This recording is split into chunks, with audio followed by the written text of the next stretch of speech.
Hello everyone, welcome back to our YouTube channel. तो इस video में अपन बात करने वाले हैं chapter number 3 risk assessment and internal control वाले चैप्टर की।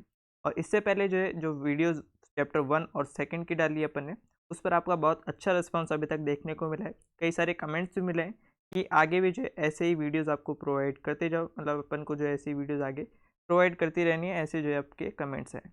और आपका जैसा अच्छा रिस्पॉन्स देखने को मिला है इन वीडियोस पर, तो मैंने जो है आपके चैप्टर 3 2 पार्ट्स में जो है, या फिर हो सका तो एक ही पार्ट में आपको प्रोवाइड करने का यहाँ पर डिसीजन लिया है, जिसमें जल्दी हम चैप्टर 3 को भी जल्दी कंप्लीट कर लेंगे। ठीक है, तो जैसा जैसा अपना टॉपिक अपन पढ़ते हैं, ठीक है, जैसा अपना पैटर्न रहता है कि सबसे पहले चैप्टर का ओवरव्यू लो कि चैप्टर में अपन क्या क्या अंडरस्टैंड करने वाले हैं, वो चीज़ें अपन सबसे पहले देखेंगे।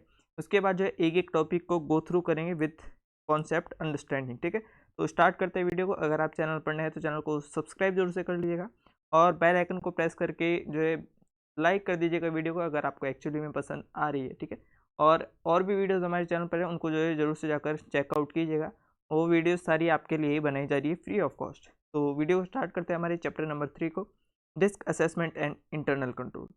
अब देखिए, बात करते हैं सबसे पहले इस चैप्टर के वेटेज की थोड़ी बहुत की। ठीक है, तो ये चैप्टर जो है बहुत इंपॉर्टेंट है आपके एग्जाम पर्सपेक्टिव से, क्योंकि इस चैप्टर से जितने सारे क्वेश्चंस आपको देखने को मिलेंगे, वो जो आपके पासिंग क्राइटेरिया को जो है जल्दी से मीटअप कराने में हेल्प करेंगे। ठीक है, तो ये चैप्टर आपको अच्छे से समझना है, अच्छे से याद भी करना है। ठीक है, केवल समझने से ही यहाँ पर बात नहीं बनेगी, केवल आपको याद भी करना पड़ेगा, जब भी जाकर आप एग्जाम में अच्छा स्कोर कर पाएंगे।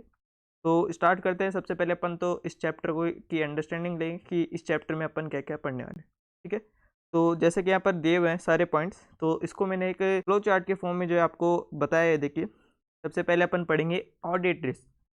ऑडिट रिस्क मतलब कि ऑडिट, जब अपन फाइनेंशियल स्टेटमेंट्स की जो है चेकिंग करने जाते हैं एज अ ऑडिटर, तो उस टाइम जो है क्या क्या रिस्क होती है, वो सारी चीज़ें, वो सारी रिस्क अपन इस चैप्टर में देखने वाले हैं।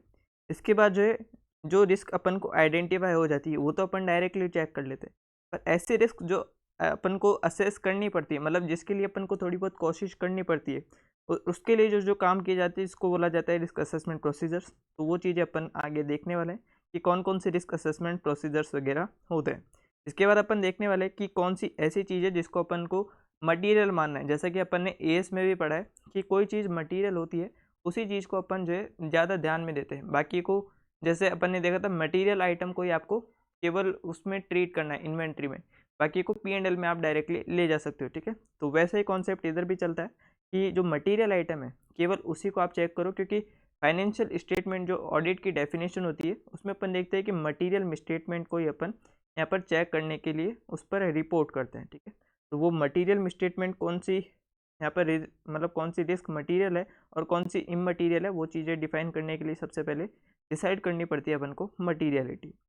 फिर इसमें अपन देखते हैं कि जो एंटिटी है, उसका एनवायरनमेंट कैसा है, मतलब एंटिटी को सबसे पहले अपन को समझना पड़ता है कि किस एंटिटी के लिए जो है कौन सी चीज़ मटेरियल हो सकती है। जैसे कि अगर बड़ी एंटिटी है, जैसे कि टाटा वगैरह मतलब ऐसे है, ठीक है, कंपनीज है, इनके लिए जो है ज़्यादा बड़ा अमाउंट भी जो है अपने ज़्यादा मटेरियल नहीं होगा। ठीक है, तो इसलिए, और छोटी छोटी एंटिटी, उनके लिए वो अमाउंट मटेरियल हो सकता है।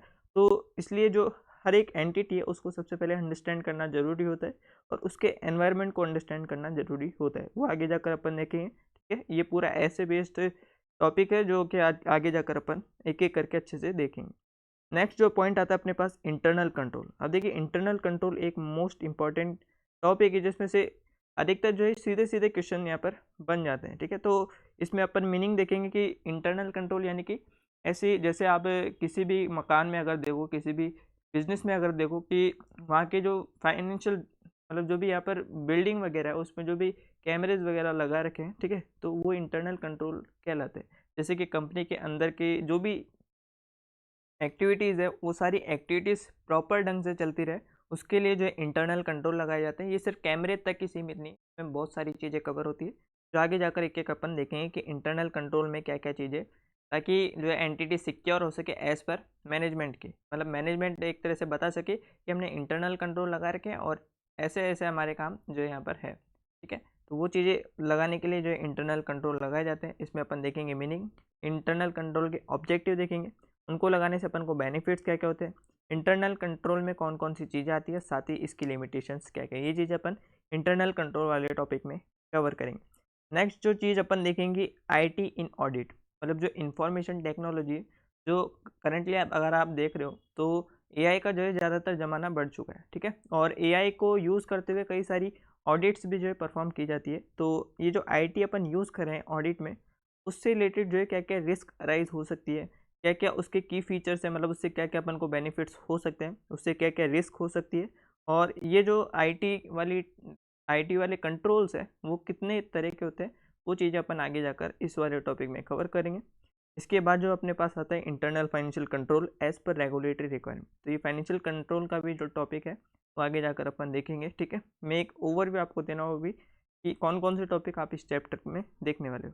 नेक्स्ट जो अपन देखेंगे कि रिस्क को असेस करने के लिए एक ऑडिटर की रेस्पॉन्सिबिलिटी जो है कहाँ तक होती है, क्योंकि जो सारे काम है, मतलब ज़रूरी नहीं है कि सारे जो रिस्क है वो एक ऑडिटर ही जिम्मेदार है कि वो सारे रिस्क उसी को आइडेंटिफाई करना है, ठीक है। और स्टार्टिंग में जो चैप्टर 1 था उसमें अपन ने देखा था कि एक ऑडिटर रिस्क को केवल असेस करता है, वो रिस्क को इन्वेस्टिगेट नहीं करता, ठीक है। तो ये चीज़ अपन ने देखी थी। तो एक ऑडिटर की कहाँ तक रिस्पॉन्सिबिलिटी होती है रिस्क को असेसमेंट करने के मामले में, ठीक है। ये अपन देखने वाले हैं आगे जाकर। और कुछ एग्जाम्पल्स जो क्वेश्चन में गिवन होते हैं, केस स्टडीज़ गिवन होती है, वो तो साथ के साथ अपन कवर करते हुए जाते हैं, ठीक है। तो ये कुछ अपन अभी तक जो देख चुके हैं अभी, ये सारे टॉपिक अपन इस वाली चैप्टर में कवर करने वाले। एक बार मैं आपको यहाँ से भी गो थ्रू कराऊँ कि मीनिंग ऑफ ऑडिट रिस्क, ठीक है, उसके वेरिएबल्स यानी कि कौन कौन सी चीज़ें जो ऑडिट रिस्क से अफेक्ट होती है वो चीज़ अपन देखेंगे।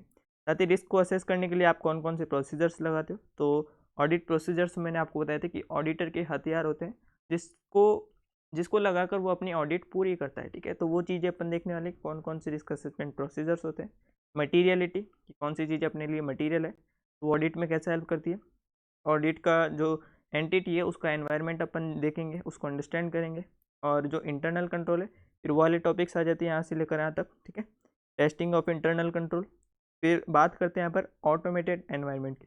ऑटोमेटेड एनवायरनमेंट में अपने पास आ जाता है ऑटोमेटेड एनवायरनमेंट के की फीचर्स, उसके जो भी रिस्क वगैरह हैं, उसके जो भी यहाँ पर टाइप्स है, मतलब कौन कौन से कंट्रोल्स होते हैं ऑटोमेटेड एनवायरनमेंट में।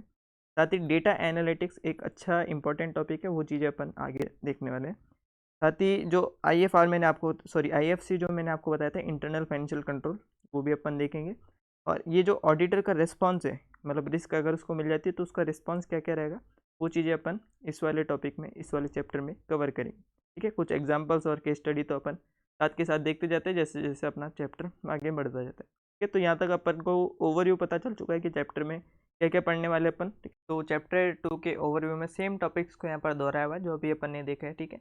कि ऑडिट रिस्क क्या है, ठीक है। एक रिस्क को आइडेंटिफाई करने के लिए क्या क्या चीज़ें की जाती है, कौन कौन से प्रोसीजर्स लगाए जाते हैं, ठीक है। एक अंडरस्टैंडिंग जो एंटिटी उसकी अंडरस्टैंडिंग क्यों जरूरी है, उसके एनवायरनमेंट की अंडरस्टैंडिंग क्यों जरूरी है, ये इंटरनल कंट्रोल से रिलेटेड टॉपिक्स वो चीज़ें अपन कवर करने वाले हैं। साथ ही जो डिजिटल ऑडिट है यानी कि ऑटोमेटेड एनवायरनमेंट में एक ऑडिट को परफॉर्म करना, उसमें क्या क्या रिस्क आती है, कौन कौन से कंट्रोल वगैरह होता है, उसका इम्पैक्ट क्या होता है, आईएफसी क्या होता है, और टेस्टिंग मेथड कौन कौन से होते हैं, डेटा एनालिटिक्स। साथ ही 3 एसेज, ठीक है, जो कि चैप्टर 1 में अपन ने देखे थे कि एसेज क्या होता है। वो 3 ऐसे 315, 320 और 330 अपन इस वीडियो में कवर करने वाले। तो बढ़ते अपने टॉपिक पर, ठीक है। सबसे पहले अपन देखेंगे जैसा अपन ने चैप्टर नंबर 2 में भी देखा था कि चैप्टर के स्टार्टिंग में अपन को एक स्टोरी दी जाती है, उस स्टोरी में जो है कुछ क्वेश्चंस पुटअप किए जाते हैं और उन क्वेश्चंस का जवाब जो है अपन को पूरा चैप्टर पढ़कर जो है मिलता है, ठीक है। तो अपन क्या करेंगे, सबसे पहले इसे स्टोरी को पढ़ेंगे। इसमें जो कैरेक्टर है यहाँ पर समीर नाम से, इन्होंने क्या क्या क्वेश्चंस पुटअप किए और उन क्वेश्चंस को देखते हुए अपन चैप्टर जब भी पढ़ते जाएंगे, ठीक है, तो वो क्वेश्चंस आपको ध्यान रखना है कि इन्होंने क्या क्या क्वेश्चन पूछे थे। उन क्वेश्चंस का जवाब जो है आपको टॉपिक पढ़ते पढ़ते यहाँ पर मिलता जाएगा, ठीक है। स्टार्ट करते हैं हमारे इस वाले टॉपिक को। बोला गया है कि समीर है, उन्होंने जो है एक ऑनलाइन सब्सक्रिप्शन लिया है पिंक न्यूज़पेपर का। जैसे अपने नॉर्मली अगर आप दैनिक भास्कर वगैरह का देखते होंगे, ठीक है, तो ऑनलाइन ऐप आता है जिसपे सब्सक्रिप्शन आप ले सकते हो। तो वैसे ही इन्होंने एक अपने एंड्रॉयड फ़ोन पर ये सब्सक्रिप्शन लिया है पिंक न्यूज़पेपर का। और ये सब्सक्रिप्शन उन्होंने लिया ताकि वो न्यूज़ अपडेट ले सके। न्यूज़ अपडेट किससे रिलेटेड, फाइनेंशियल मैटर्स से रिलेटेड कंपनीज़ के, ठीक है। बोला गया कि ऐसे अपडेट्स, मतलब जो एक ऐसा उनको अपडेट मिला है ड्यूरिंग द, जब भी वो चेक कर रहे थे अपने, कि एक रिपोर्ट है relating to audit account of listed company, मतलब एक रिपोर्ट जो रिलेट करी लिस्टेड कंपनी के ऑडिट अकाउंट से। उसमें उन्होंने जाना कि सेबी ने जो है रेफ़र किया है that the matters to regulator for further action, मतलब कुछ मैटर्स ऐसे जो फर्दर एक्शन के लिए जो यहाँ पर सेबी द्वारा रेफर्ड किए गए। तो ये न्यूज़ पढ़ के उनके दिमाग में अचानक से वो आता है जो चैप्टर सेकंड में उन्होंने पढ़ा था, वो वाले टॉपिक्स उनके दिमाग में आते हैं और वो सोचते हैं कि जो ऑडिट है वो तो अपन प्रॉपरली प्लानिंग से करते हैं, पूरे ऑडिट प्रोसीजर्स लगा कर करते हैं, फिर कैसे गलती हो गई, मतलब जो है सेबी को ऐसा फर्दर एक्शन लेना पड़ा। ठीक है, तो न्यूज़ रिपोर्ट में बोला गया कि जो पॉसिबिलिटी ऑफ इनएप्रोप्रिएट ओपिनियन, मतलब जो ऑडिटर के द्वारा इनएप्रोप्रिएट ओपिनियन दे दिए गए, यानी गलत ओपिनियन दे दिया गया, उसके बारे में बात की जा रही है। तो वो पूछ रहे हैं यहाँ पर कि क्या ऐसा सिंगल केस है, ये सिंगल ऑड केस है, या ऐसे चांसेस होते हैं कि आप फाइनेंशियल स्टेटमेंट पे एज अ ऑडिटर गलत ओपिनियन दे बैठते हो। ठीक है, तो ऐसा उनका पूछना है कि क्या ये सिंगल मैटर है जो मैं अभी मोबाइल में देख रहा हूँ, या फिर ऐसे और भी केसेस देखने को मिलते हैं जहाँ पर इनअप्रोप्रिएट एक ऑडिटर के द्वारा दे दिया जाता है, और इस रिस्क को क्या बोला जाता है, ऐसा वो पूछ रहे हैं। और what causes present in the risk, मतलब ऐसी रिस्क के क्या क्या कारण हो सकते हैं, और इसको कैसे एलिमिनेट, क्या ये एलिमिनेट हो भी सकती है कम्प्लीटली, ये चीज़ें वो पूछ रहे हैं। और इस रिस्क को एड्रेस कैसे किया जाता है, ऐसा उनका कहना है। बोला गया कि मीनिंगफुल और इफेक्टिव ऑडिट करने के लिए वो समझ चुके हैं कि मीनिंगफुल और इफेक्टिव ऑडिट तभी होगी जब आप प्रॉपरली जो है नॉलेज गेन करोगे अपने क्लाइंट के बिजनेस का। जैसा अपन स्टार्टिंग में पढ़ा था कि जो एंटिटी है, जो क्लाइंट की एंटिटी है और उसका एनवायरनमेंट है, उसको समझना अपन को ज़रूरी होता है।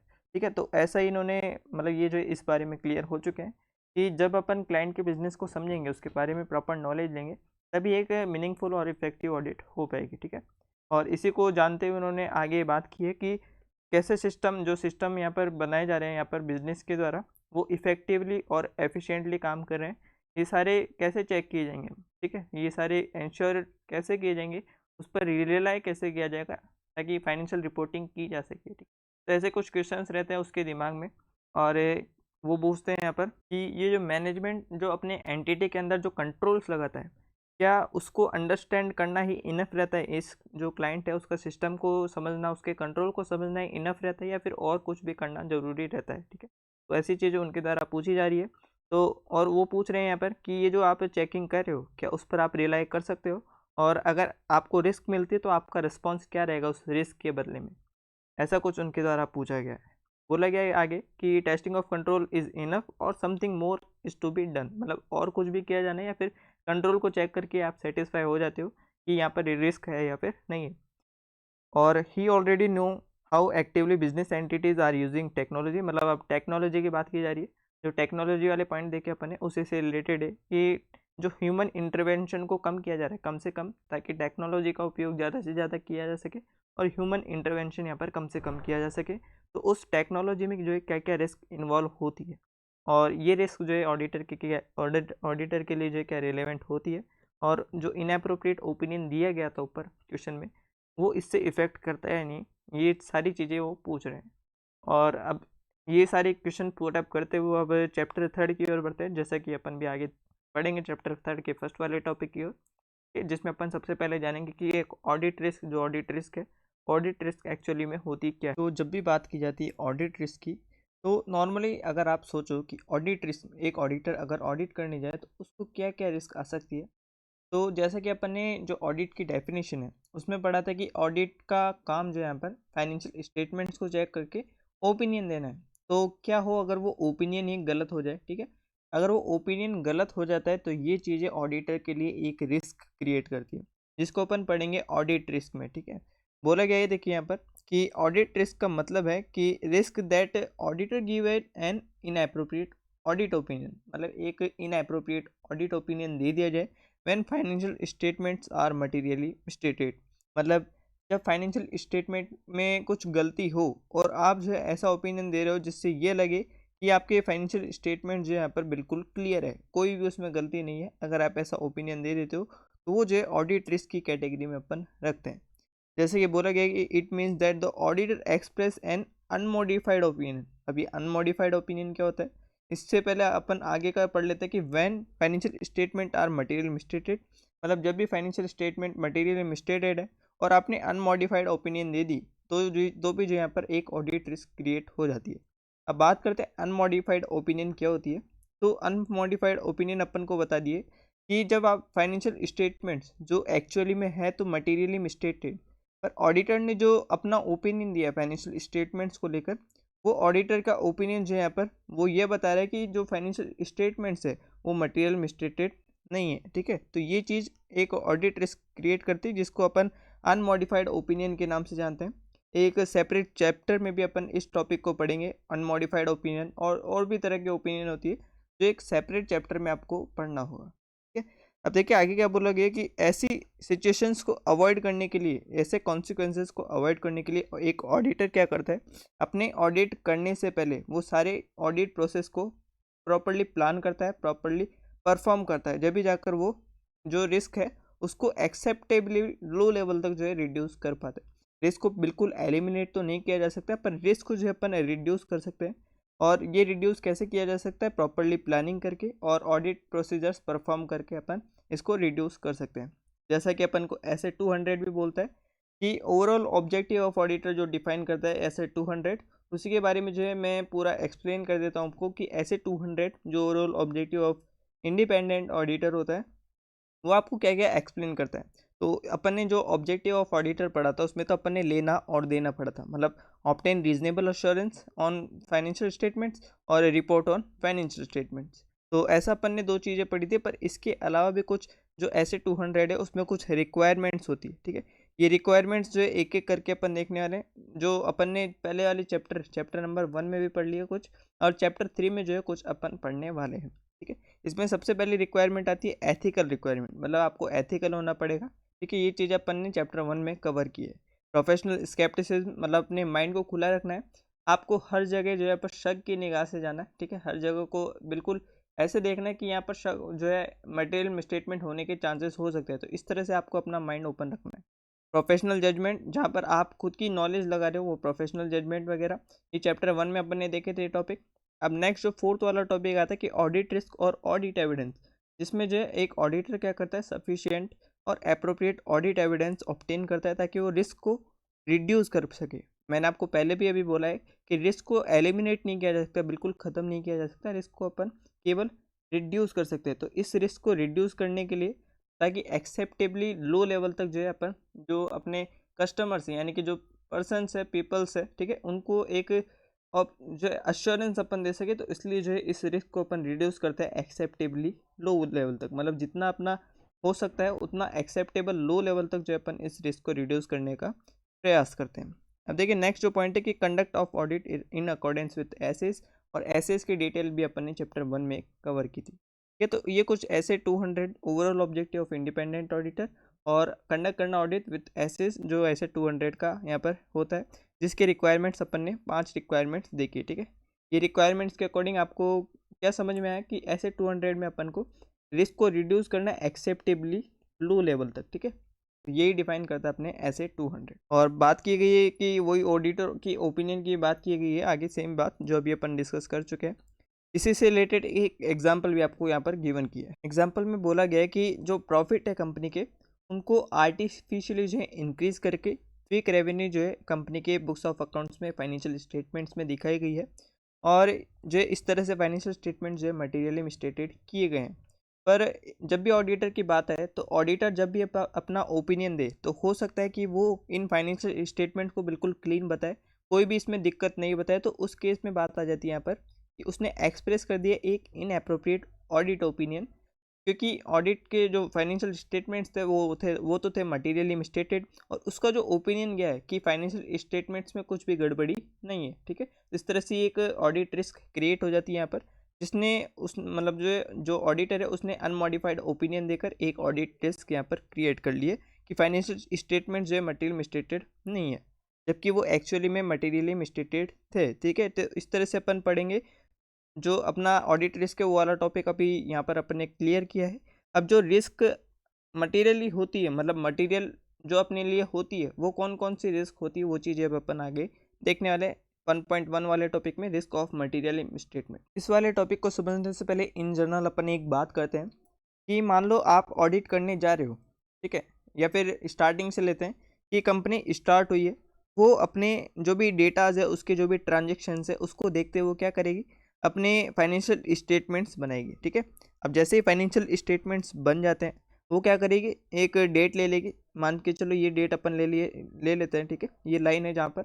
और इसके बाद जो फाइनेंशियल स्टेटमेंट्स अपन ने बना ली है, ठीक है, उसको ऑडिटर को अपन दे देंगे। फिर वो ऑडिटर यहाँ पर चेक करके बताएगा ये फाइनेंशियल स्टेटमेंट्स गड़बड़ है या फिर नहीं है, ठीक है। तो ये जो बात की जा रही है यहाँ पर प्रायर टू द ऑडिट है, और ये जो बात की जा रही है यहाँ पर आफ्टर द ऑडिट है, मतलब ऑडिट जब आप स्टार्ट कर चुके उसके बाद वाली की। तो ये वाला है अपना ऑडिट वाला पार्ट। पर अपन जो बात करने वाले हैं, मतलब ये जो टॉपिक अपना रहने वाला है रिस्क ऑफ मटेरियल मिसस्टेटमेंट, वो रहने वाला है प्रायर टू द ऑडिट। अभी प्रायर टू द ऑडिट क्यों है, क्योंकि जब भी फाइनेंशियल स्टेटमेंट्स प्रिपेयर किए जाते हैं और प्रिपेयर करने तक का प्रोसेस जरूरी रहता है, उसमें ऑडिटर का कोई भी इन्वॉल्वमेंट नहीं रहता है। वो सारा जो काम जो किया जाता है वो यहाँ पर मैनेजमेंट के द्वारा किया जाता है। जो भी अकाउंटेंट्स वगैरह होते हैं वो सब मिलकर यहाँ पर जो है फाइनेंशियल स्टेटमेंट्स बनाते हैं। तो उसमें जब भी गड़बड़ी अगर पाई जाती है तो वो चीज़ अपन कवर करते हैं अपने रिस्क ऑफ मटेरियल मिसस्टेटमेंट वाले टॉपिक में, ठीक है।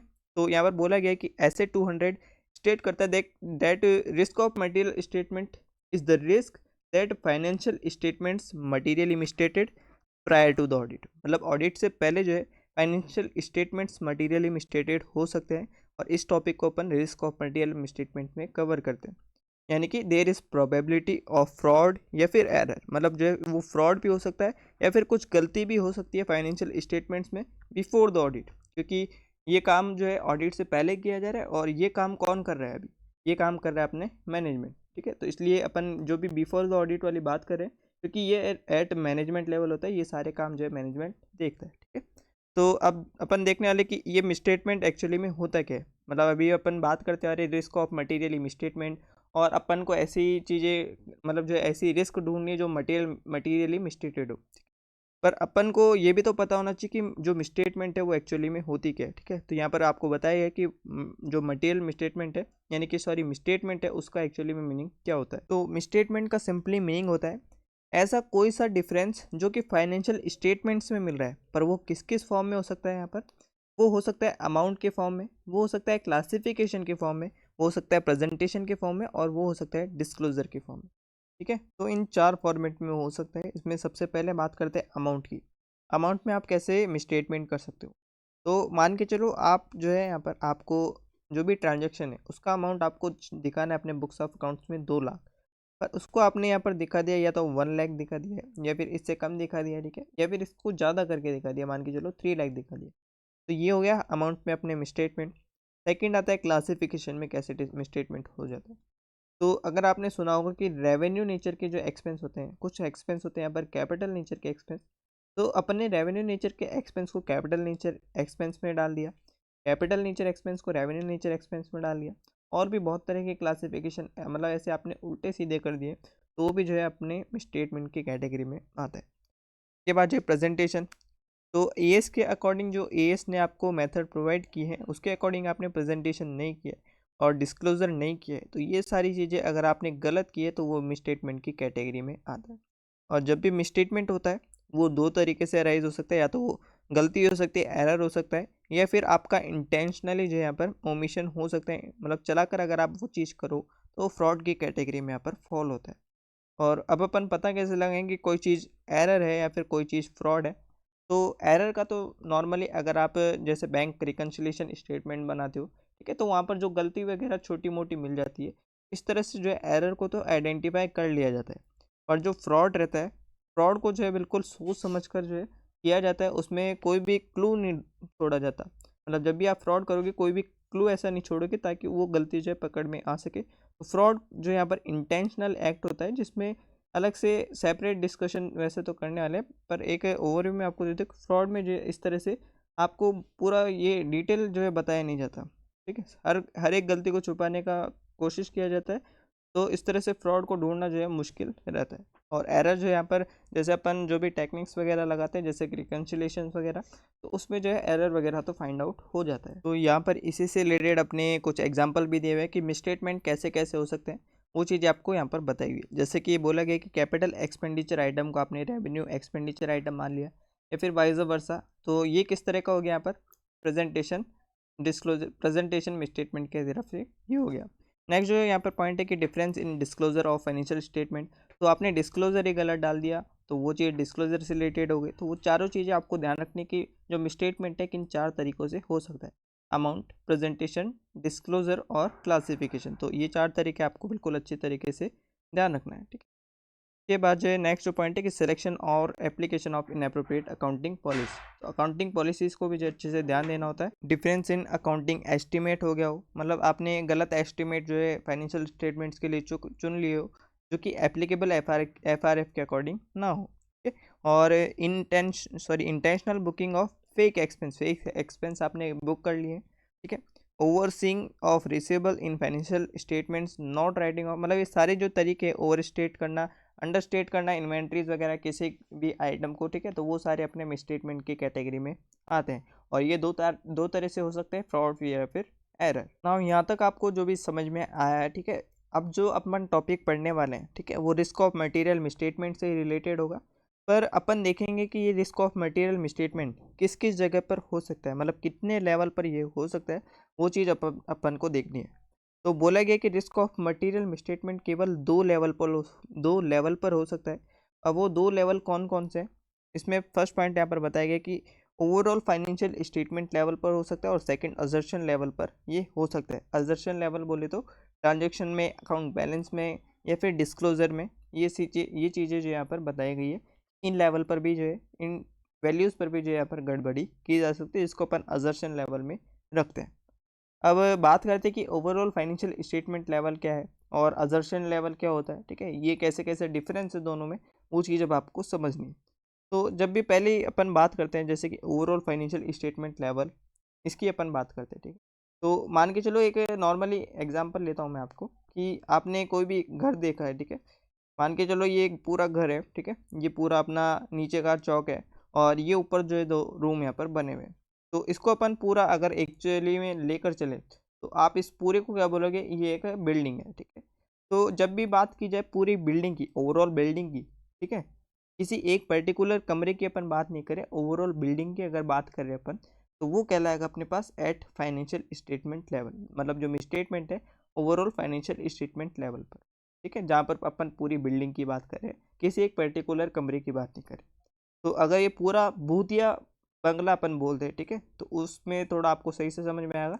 ये पूरा अगर भूतिया बंगला है, यानी कि पूरा अगर मतलब ओवरऑल फाइनेंशियल स्टेटमेंट लेवल पर गड़बड़ी है, तो वो चीज़ अपन पूरे को कवर करते हुए चलते हैं। पर वहीं बात की जाए अगर अजर्शन लेवल की, ठीक है, ये जो सेकंड पॉइंट अपन ने देखा यहाँ पर अजर्शन लेवल पर, तो अजर्शन लेवल क्या बोलता है कि किसी मतलब पूरे बिल्डिंग में तो गड़बड़ नहीं है, किसी एक कमरे में गड़बड़ है, ठीक है। यानी कि अगर एक्चुअल टर्म्स में मैं कहना चाहूँ कि फाइनेंशियल स्टेटमेंट्स पूरे में तो आपके गड़बड़ नहीं है, पर कुछ ट्रांजेक्शन ऐसी हो सकती है, कुछ एक्टिविटी ऐसी हो सकती है उसमें जिसमें गड़बड़ हो सकती है, पाई जा सकती है, तो वो चीज़ अपन अजर्शन लेवल में कवर करते हैं, ठीक है। तो इस तरह से अपन बात करते हैं जब भी कि ओवरऑल फाइनेंशियल स्टेटमेंट लेवल पर क्या बोला जाता है कि जब पूरे फाइनेंशियल स्टेटमेंट में गड़बड़ी हो या फिर एक से ज़्यादा असर्शन में गड़बड़ी हो, वो चीज़ जो है अपन कहलाते हैं यहाँ पर ओवरऑल फाइनेंशियल स्टेटमेंट लेवल पर मटेरियल मिसस्टेटमेंट है। भाई वहीं बात की जाए कि एक जो यहाँ पर अजर्शन में गड़बड़ी है, कुछ ट्रांजेक्शन्स में गड़बड़ी है, ठीक है, एक एक की बात करेंगे, अकाउंट बैलेंस में गड़बड़ी है, डिस्क्लोजर में गड़बड़ी है, तो वो चीज़ अपन कवर करते हैं जो मिसस्टेटमेंट है एट अजर्शन लेवल, ठीक है। तो इसका एक एग्जांपल मैंने जैसे कि यहाँ पर बताया हुआ है कि भूतिया बंगला अगर अपन बात करें, यानी कि पूरे बिल्डिंग की अगर बात करें, तो वो जाएगा अपने पास ओवरऑल फाइनेंशियल स्टेटमेंट लेवल पर किसी एक कमरे की ही बात करें तो भूतिया कमरा वो होगा और उसको जो है अपन बोलेंगे एट अजर्शन लेवल, ठीक है। होप्स आपको ये समझ में आया होगा क्या अपन बात करें कि risk of material statement 2 level पर एग्जिस्ट करती है, ओवरऑल फाइनेंशियल स्टेटमेंट लेवल पर और अजर्शंस लेवल पर। अब जो रिस्क ऑफ मटेरियल स्टेटमेंट है, ठीक है, वो कौन कौन से हो सकते हैं, उसके कंपोनेंट क्या क्या है, ये मतलब किस किस चीज़ों से मिलकर बना हुआ है अपना रिस्क ऑफ मटेरियल स्टेटमेंट, क्या क्या चीज़ें इसमें अपन कवर करते हैं, वो चीज़ें अब अपन देखने वाले हैं। यानी कि जो अपना टॉपिक है component of risk of material statement, वो अपन कवर करने वाले। तो जैसे आपने एक ट्री को देखा होगा, ठीक है, कोई ट्री अगर अपन लेते हैं तो ट्री जो है बहुत सारी ब्रांचेस से मिलकर जो है बना हुआ होता है। वैसे ही अपन क्या करते हैं, ये जो रिस्क ऑफ मटेरियल मिसस्टेटमेंट वाला टॉपिक पढ़ रहे हैं अपन, ये भी जो है कुछ मतलब जो है 3-4 टॉपिक से मिलकर बना हुआ है, सॉरी 2 टॉपिक से मिलकर बना हुआ है, ठीक है। ये कुछ ब्रांचेस है इसकी जिसको अपन इनहेरेंट रिस्क और कंट्रोल रिस्क का यहाँ पर नाम देते हैं। तो स्टार्ट करते हैं। यहाँ पर बोला गया कि the risk of material misstatement at assertion level comprise of two component, मतलब दो तरह के कंपोनेंट ये इंक्लूड करता है। वो कौन कौन से हैं? इनहेरेंट रिस्क और कंट्रोल रिस्क। इसके बारे में डिटेल डिस्कशन मैं दूंगा। सबसे पहले आपको समझना है कि जो अपन रिस्क ऑफ मटेरियल मिसस्टेटमेंट पढ़ रहे हैं, ठीक है, ये दो कंपोनेंट को इंक्लूड करते हुए चलता है। एक इनहेरेंट रिस्क है और एक कंट्रोल रिस्क है। और ये जो दोनों रिस्क है वो जो यहाँ पर एंटिटी के साइड से होती है। मतलब जो है ये जो रिस्क ऑफ मटेरियल मिसस्टेटमेंट में मैंने पहले भी आपको बताया कि मैनेजमेंट के साइड से ही होती है और ये चीज़ें जो है ऑडिटर को ही देखनी होती है। तो both inherent risk and control risk are the entities risk and they exist independently of audit of financial statement. मतलब ये जो फाइनेंशियल स्टेटमेंट्स में एग्जिस्ट करती है। और इनहेरेंट रिस्क और कंट्रोल रिस्क जो यहाँ पर इन्फ्लुएंस होती है बाय द क्लाइंट। क्लाइंट यहाँ पर जो है नाम दिया गया है एक तरह से मैनेजमेंट को लेकर, मतलब मैनेजमेंट से रेफर किया गया अपने क्लाइंट के नाम से, क्योंकि एक ऑडिटर है और ऑडिटर किससे कांटेक्ट करेगा? मैनेजमेंट से, ठीक है। तो मैनेजमेंट उसके लिए या फिर जो भी एंटिटी जिसकी वो ऑडिट करने जा रहा है वो उसका हो गया एक तरह से क्लाइंट, ठीक है। तो ये चीज़ यहाँ पर कही गई है। बोला गया कि these are the entities risk and not influence by the auditor. मतलब इसको जो है एक ऑडिटर जो है इन्फ्लुएंस नहीं कर सकता। मतलब जो इनहेरेंट रिस्क है वो कम ज़्यादा ऑडिटर की वजह से नहीं हो सकती, नहीं कंट्रोल रिस्क कम ज़्यादा हो सकती है एक ऑडिटर की वजह से, ठीक है। तो सबसे पहले अपन बात करते हैं इनहेरेंट रिस्क क्या होती है, ठीक है। इनहेरेंट रिस्क का एक्चुअल में मीनिंग क्या होता है? तो इसका एक एग्जांपल जो है सबसे पहले अपन पढ़ेंगे। बोला गया है कि एन अकाउंटिंग स्टैंडर्ड जो है प्रोवाइड करता है guidance for some complex issue. मतलब जो कॉम्प्लेक्स इश्यूज रहते हैं उससे रिलेटेड जो है अकाउंटिंग स्टैंडर्ड जो है अपन को गाइडेंस प्रोवाइड करता है। पर अगर जो यहाँ पर मैनेजमेंट ने उसे समझने में ही गलती कर दी है, मतलब मैनेजमेंट उसे सही से ही समझ नहीं पाया है, तो वो क्या करेगा? अपने जो भी फाइनेंशियल स्टेटमेंट्स है वो गलत बनाएगा। और ये जो है यहाँ पर इनहेरेंट रिस्क है कि मिसस्टेटमेंट ये हो सकता है।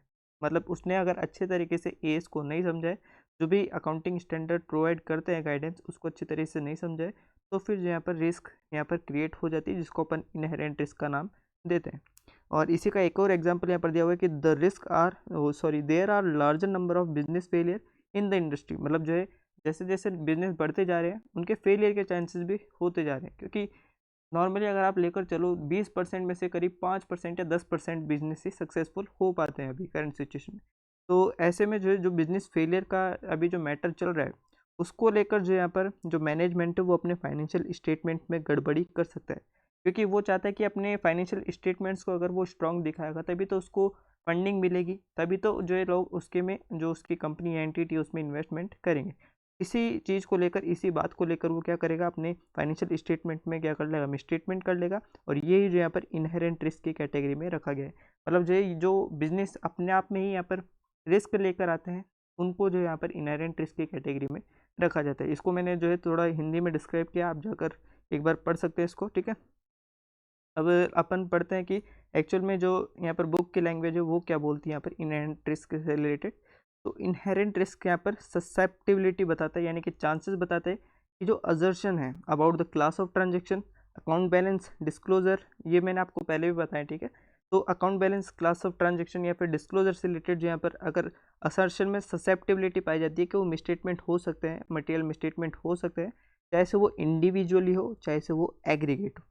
अब जो मिसस्टेटमेंट है इंडिविजुअली कैसे होता है और एग्रीगेट कैसे होता है, इसका एक एग्जांपल लेते हैं। मान के चलो अपन ने डिसाइड करा कि अगर 5 लाख अमाउंट से ज़्यादा अपन को चांसेस मिले, मतलब 5 लाख से ज़्यादा अगर मिसस्टेटमेंट मिली तो उसको अपन मटेरियल कंसीडर करेंगे, ठीक है। मटीरियलिटी आगे अपन वैसे तो देखने वाले, पर मटीरियल एक अमाउंट जो है डिसाइड कर दिया अपन ने। एएस में भी अपन ने पढ़ा था कि मटीरियल अमाउंट को जो अपन ध्यान में रखते हैं। तो 5 लाख से अगर ऊपर तक की मिसस्टेटमेंट अपन को मिलती है तो उसको मटेरियल कंसीडर करते हुए अपन उसको चेक करेंगे। ये तो हो गई अपने पास इंडिविजुअली। अब एग्रीगेट कैसे? कि मान के चलो 5 लाख की एग्रीगेट तो मिसस्टेटमेंट नहीं है, पर जो है 2-2 लाख की, 1-1 लाख की जो यहाँ पर मिसस्टेटमेंट है, तो उन्होंने जो यहाँ पर एग्रीगेटली यहाँ पर क्या कर दिया है, जो 5 लाख की यहाँ पर रिस्क थी, जो 5 लाख का यहाँ पर अपन ने डिसाइड किया था कि 5 लाख तक का ये अपन मटीरियल मानेंगे, उसको जो है क्रॉस कर दिया है एग्रीगेट तौर पर। अब इसका आप एग्रीगेट करो, 2 लाख, 1 लाख और 2 लाख और 1 लाख, तो 2 और 4 लाख और 5 6 लाख, ठीक है। तो ये 6 लाख एग्रीगेट हो जाता है। तो ये एक्सीड कर रहा है अपने 5 लाख, जो कि अपन ने एक डिसाइड किया था, एक बेंचमार्क डिसाइड किया था कि 5 लाख से ऊपर चेक करेंगे। पर अगर आप यहाँ पर इंडिविजुअली देखो तो कोई इंडिविजुअल यहाँ पर 5 लाख से क्रॉस नहीं कर रहा है, ठीक है। तो ये हो जाता है अपने पास एग्रीगेट, कि एग्रीगेट में तो फाइनेंस जो है अपनी लिमिट से क्रॉस कर रहा है, पर इंडिविजुअली वो जो यहाँ पर क्रॉस नहीं करा अपनी जो लिमिट अपन ने डिसाइड की है उससे, ठीक है। तो इंडिविजुअली भी हो सकती है स्टेटमेंट, जैसे एग्रीगेट तौर पर भी हो सकती है, ठीक है। और ये जो बात की जा रही है before consideration of any related control, जो कि अपन ऐसे 200 में यहाँ पर डिस्क्राइब करते हैं। मतलब जो है अगर एंटिटी ने अगर जो कंट्रोल लगाती है एंटिटी, उसको अपन एक साइड में रखें और इस मिसस्टेटमेंट को कंसिडर किया जाए, तभी जो अपन इनहेरेंट रिस्क की कैटेगरी में उसको रखेंगे। मतलब कंट्रोल्स वगैरह अपन को एक साइड रखना है, उसको अपन को पहले सोचना नहीं है, और उसको बिना सोचे अपन जो रिस्क को कंसिडर करते हैं वो इनहेरेंट रिस्क की कैटेगरी में अपने आता है, ठीक है। इसका एक एग्जाम्पल भी दिया हुआ है, देखिए कि इट में हायर फॉर कॉम्प्लेक्स कैलकुलेशन, मतलब अगर किसी एंटिटी की जो है ट्रांजेक्शन बहुत ज़्यादा होती है तो जो है कॉम्प्लेक्स हो जाएगी अगर वो कैलकुलेट करेगी सारे अमाउंट्स को, मतलब सारे अमाउंट को अगर देखना चाहे तो वो किसी भी अमाउंट में यहाँ पर हेर फेर कर सकती है। तो ज़्यादा ट्रांजेक्शन होगी तो ज़्यादा गड़बड़ी के चांसेस हो सकते हैं, और उसको चेक करने के लिए जो यहाँ पर चेकिंग करने के लिए जो है पर ज़्यादा टाइम अपन को लग सकता है। तो ये कॉम्प्लेक्स कैलकुलेशंस वगैरह रहेगी तो उसमें ऐसे एरर होने के भी चांसेस रहेंगे और फ्रॉड होने के भी चांसेस रहेंगे। और ये जो मैंने आपको बताया कि जो कंट्रोल के पहले को, मतलब कंट्रोल को रखो एक साइड में, और फिर आपको देखो जो मिसस्टेटमेंट वगैरह है वो चीज़ें यहाँ पर इनहेरेंट रिस्क में जो अपन कवर करते हैं वो इस वाले पैराग्राफ में आपकी बात की गई है, एक बार आप रीड आउट कर सकते हैं। अब देखिए जो कैटेगरी ऑफ ऑडिटर्स असेसमेंट, मतलब जो ऑडिटर असेसमेंट करता है जिसमें इनहेरेंट रिस्क की यहाँ पर बात की जाती है, तो उसमें आपको ये चीज़ ध्यान रखना है। तो जब भी एक ऑडिटर यहाँ पर इनहेरेंट रिस्क को कंसिडर करता है, मतलब वो जब भी टीओसी या फिर टेस्ट ऑफ कंट्रोल को चेक करने की बात लाता है, सब्सटेंटिव प्रोसीजर्स को कितने करने हैं, ये चीज़ें अगर वो असेस करता है तो उसका असेसमेंट जो है ज़्यादा भी हो सकता है और कम भी हो सकता है, ये उसके जजमेंट पे डिसाइड करता है, ठीक है। और ये अपन कब डिसाइड करेंगे, जब अपन इनहेरेंट रिस्क को कंसिडर करते हुए चलते हैं। मतलब जो डिग्री ऑफ इनहेरेंट रिस्क है उसको अपन कवर कब करेंगे, जब अपन टीओसी को प्लान कर रहे हो और सब्सटेंटिव प्रोसीजर को प्लान कर रहे हैं या फिर कंसीडर कर रहे हैं।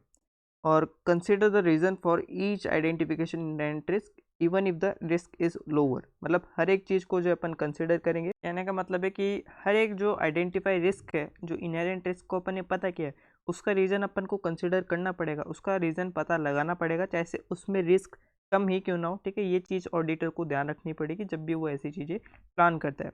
और बोला गया है कि जो एक्सटर्नल सर्कमस्टांसेस है, सॉरी एक्सटर्नल एनवायरनमेंट है, केवल वहीं से रिस्क, मतलब जो सॉरी इंटरनल एनवायरनमेंट है, केवल वहीं से रिस्क आना लाजमी नहीं है, एक्सटर्नल एनवायरनमेंट से भी आपके जो है बिजनेस रिस्क अराइज हो सकती है, और ये बिजनेस रिस्क जो यहाँ पर इन्फ्लुएंस कर सकती है आपकी इनहेरेंट रिस्क को, ठीक है। इसका एक एग्जांपल भी आपको गिवन है, जैसे कि टेक्नोलॉजी डेवलपमेंट हो जाते हैं तो उसके कारण जो यहाँ पर रिस्क हो सकती है, factors in the entities and it's environment जो इन्फ्लुएंस करते हैं इनहेरेंट रिस्क को, ठीक है। तो केवल इंटरनल एनवायरनमेंट ही जो यहाँ पर इनहेरेंट रिस्क को इन्फ्लुएंस नहीं करता, बल्कि एक्सटर्नल सर्कमस्टांसेस भी कई बार ऐसे हो जाते हैं जो कि बिजनेस रिस्क या फिर इनहेरेंट रिस्क को जो है डायरेक्टली इन्फ्लुएंस कर देते हैं, ठीक है। इसके एक एग्जांपल भी कुछ आपको यहाँ पर गिवन है, भी अपन ने जो डिस्कस कर लिए, ठीक है। तो ये कुछ जो पैराग्राफ था इनहेरेंट रिस्क का अपन समझ चुके हैं। इनहेरेंट रिस्क मैं एक बार समराइज़ कर दूं, इनहेरेंट रिस्क जो यहाँ पर एक ऐसी ससेप्टिबिलिटी होती है क्लास ऑफ ट्रांजेक्शन से रिलेटेड, अकाउंटिंग बैलेंस से रिलेटेड और डिस्क्लोजर से रिलेटेड, जहाँ पर मिसस्टेटमेंट, मटेरियल मिसस्टेटमेंट होने के चांसेस हो सकते हैं, चाहे वो इंडिविजुअली हो चाहे से एग्रीगेट में हो, ठीक है। अब ये इंडिविजुअल कैसे होता है, एग्रीगेट कैसे होता है, ये चीज़ अपन ने देख लिया। और जैसे भी यहाँ पर जो कॉम्प्लेक्स ट्रांजेक्शन होता है वहाँ ज़्यादा चांसेस रहते हैं कि इनहेरेंट रिस्क ज़्यादा हो, और जैसे भी रिस्क अपन ने आइडेंटिफाई किए, चाहे से वो इनहेरेंट रिस्क से रिलेटेड हो, उसके रीज़न को अपन को आइडेंटिफाई करना है, उसमें रिस्क लोअर हो चाहे हायर हो, उससे लेना देना अपन को नहीं रखना चाहिए। और अपन ने आगे बात की है कि जो एक्सटर्नल सर्कमस्टांसेस है कई बार वो भी जो यहाँ पर इन्फ्लुएंस कर देते हैं आपके इनहेरेंट रिस्क को। इसका एक एग्जांपल, जो 2 एग्जांपल है अभी अपन ने डिस्कस किए थे। अब कंट्रोल रिस्क की बात करते हैं। देखिए कंट्रोल रिस्क में क्या करता है, एक जो मैं ये भी जो है मैनेजमेंट पर ही रहता है कि जो अपन ने देखा स्टार्टिंग में कि risk of material misstatement management के लेवल पर कवर होता है। और इसमें जो जो 2 ब्रांचेज आती है रिस्क ऑफ मटेरियल मिसस्टेटमेंट में, वो 2 ब्रांचेज आती है, एक तो इनहेरेंट रिस्क आती है और एक आपकी आती है कंट्रोल रिस्क। तो इनहेरेंट रिस्क को तो अभी अपन डिस्कस कर चुके हैं, अब बात करेंगे कंट्रोल रिस्क की। तो बोला गया कि इन अकॉर्डेंस विथ एसेट 200 जो कंट्रोल रिस्क है, that the misstatement that could be occur in assertion about the class of transaction, account balance और disclosure, मतलब जो बात की जा रही है वो सेम बात की जा रही है, पर इसमें जो थोड़ा सा जो डिफरेंस आएगा, मतलब यहाँ जो अपन ने बात की थी कि जो आपको जो कंट्रोल्स है उनको एक साइड में रखना है, ये जो रिलेटेड कंट्रोल अपन ने यहाँ पर बात की थी इसको जो है कंसिडर नहीं करना है, और इसको बिना कंसिडर करते हुए जो बात कर रहे थे अपन इनहेरेंट रिस्क में बात कर रहे थे, पर अब अपन जो है जो कंट्रोल है उसको भी कंसिडर करेंगे कि जो कंट्रोल लगाए गए हैं एंटिटी के द्वारा वो क्या प्रॉपरली प्रिवेंट कर रहे हैं, डिटेक्ट कर रहे हैं, या फिर करेक्ट कर रहे हैं जो भी मिसस्टेटमेंट हो सकती है एंटिटी में उनको। ठीक है, तो कंट्रोल के तौर मतलब जो भी एंटिटी ने कंट्रोल लगा रखे हैं उसको लगाकर देखा जाएगा कि जो है वो प्रॉपरली वर्क कर रहे हैं, वो जो मिसस्टेटमेंट को डिटेक्ट कर पा रहे हैं, प्रिवेंट कर पा रहे हैं और करेक्ट कर पा रहे हैं। ठीक है, ये 3 पॉइंट आपको ध्यान रखना है कीवर्ड से, प्रिवेंट, डिटेक्ट और करेक्ट। जब भी कंट्रोल की बात है प्रिवेंट, डिटेक्ट और करेक्ट, ये 3 वर्ड आपको ध्यान रखने हैं। और ये प्रिवेंट, डिटेक्ट और करेक्ट हो जानी चाहिए टाइमली बेसिस पर। ये चीज़ अपन उस इंटरनल कंट्रोल में देखेंगे। पर अगर वहाँ पर जो मिसस्टेटमेंट पाई जाती है तो वो कवर होगी अपने पास कंट्रोल रिस्क के अंदर। ठीक है, बोला गया है आगे कि जो कंट्रोल रिस्क है वो स्टॉप फ्रॉम हैपनिंग और फाइंड दैट, जो फाइंड करती है मतलब कुछ गलत होने से एक तो वो रोकती है, उसको फाइंड आउट करने में काम आते हैं जो कंट्रोल लगाए जाते हैं। और जैसे उनको पता लग जाता है मैनेजमेंट वगैरह जो भी कंट्रोल्स वगैरह को देख रहे हैं उसको प्रॉपरली अप्रोप्रिएट टाइम पर रेक्टिफाई कर दिया जाता है।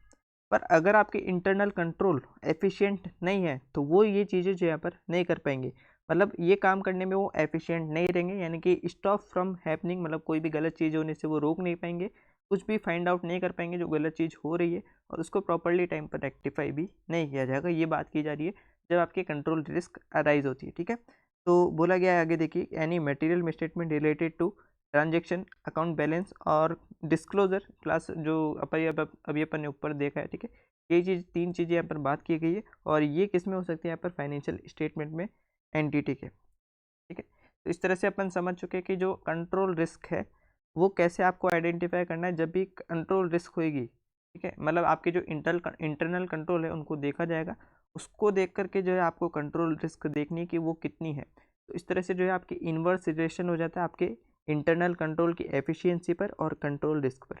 अगर आपकी इंटरनल कंट्रोल की एफिशिएंसी ज़्यादा है, मतलब ज़्यादा अच्छे तरीके से वो प्रिवेंट, डिटेक्ट और करेक्ट कर पा रहे हैं मिसस्टेटमेंट्स को, तो आपकी कंट्रोल रिस्क क्या हो जाएगी, कम हो जाएगी।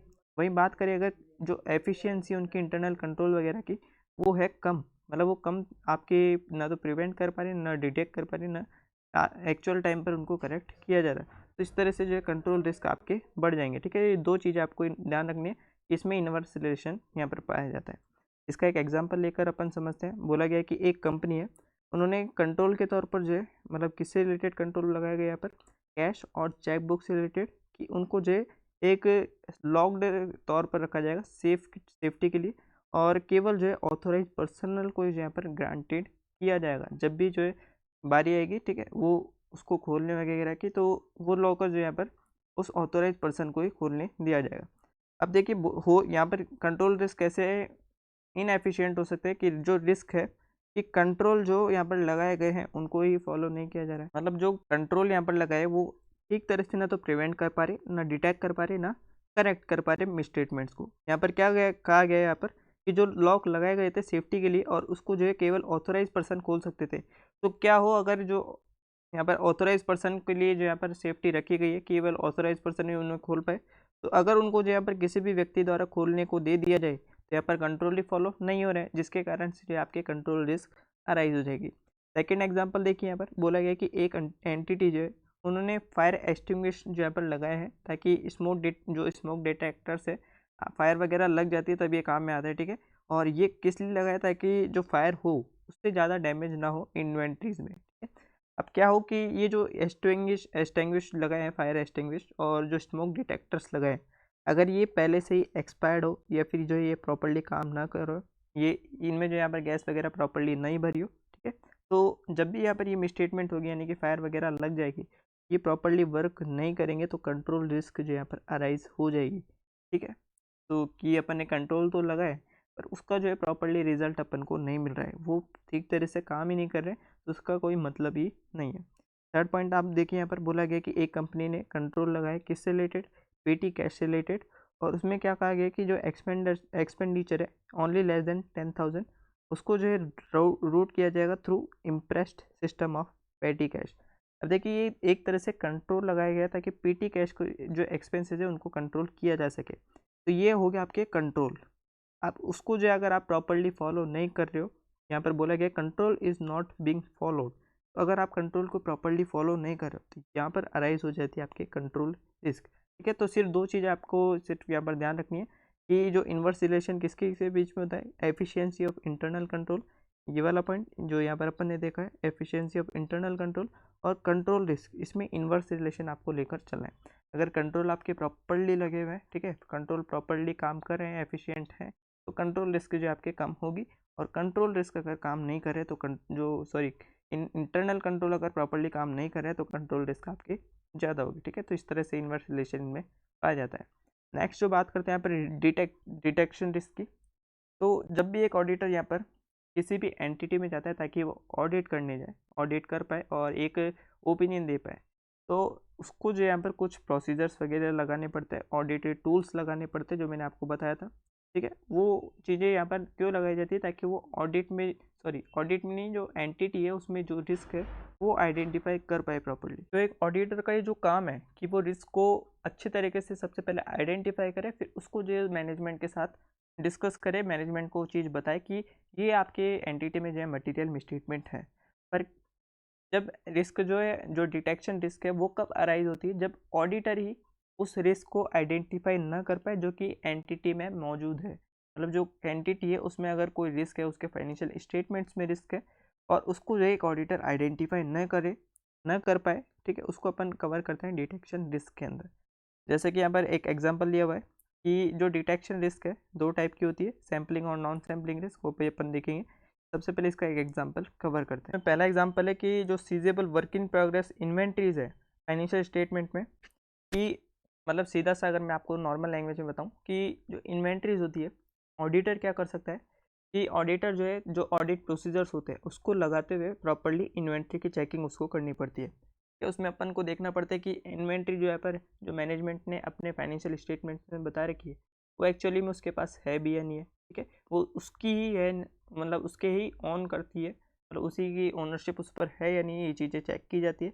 इस चीज़ों को चेक करने के लिए जो ऑडिटर को जो है सारी चीज़ें, सारे प्रोसीजर्स करने पड़ते हैं।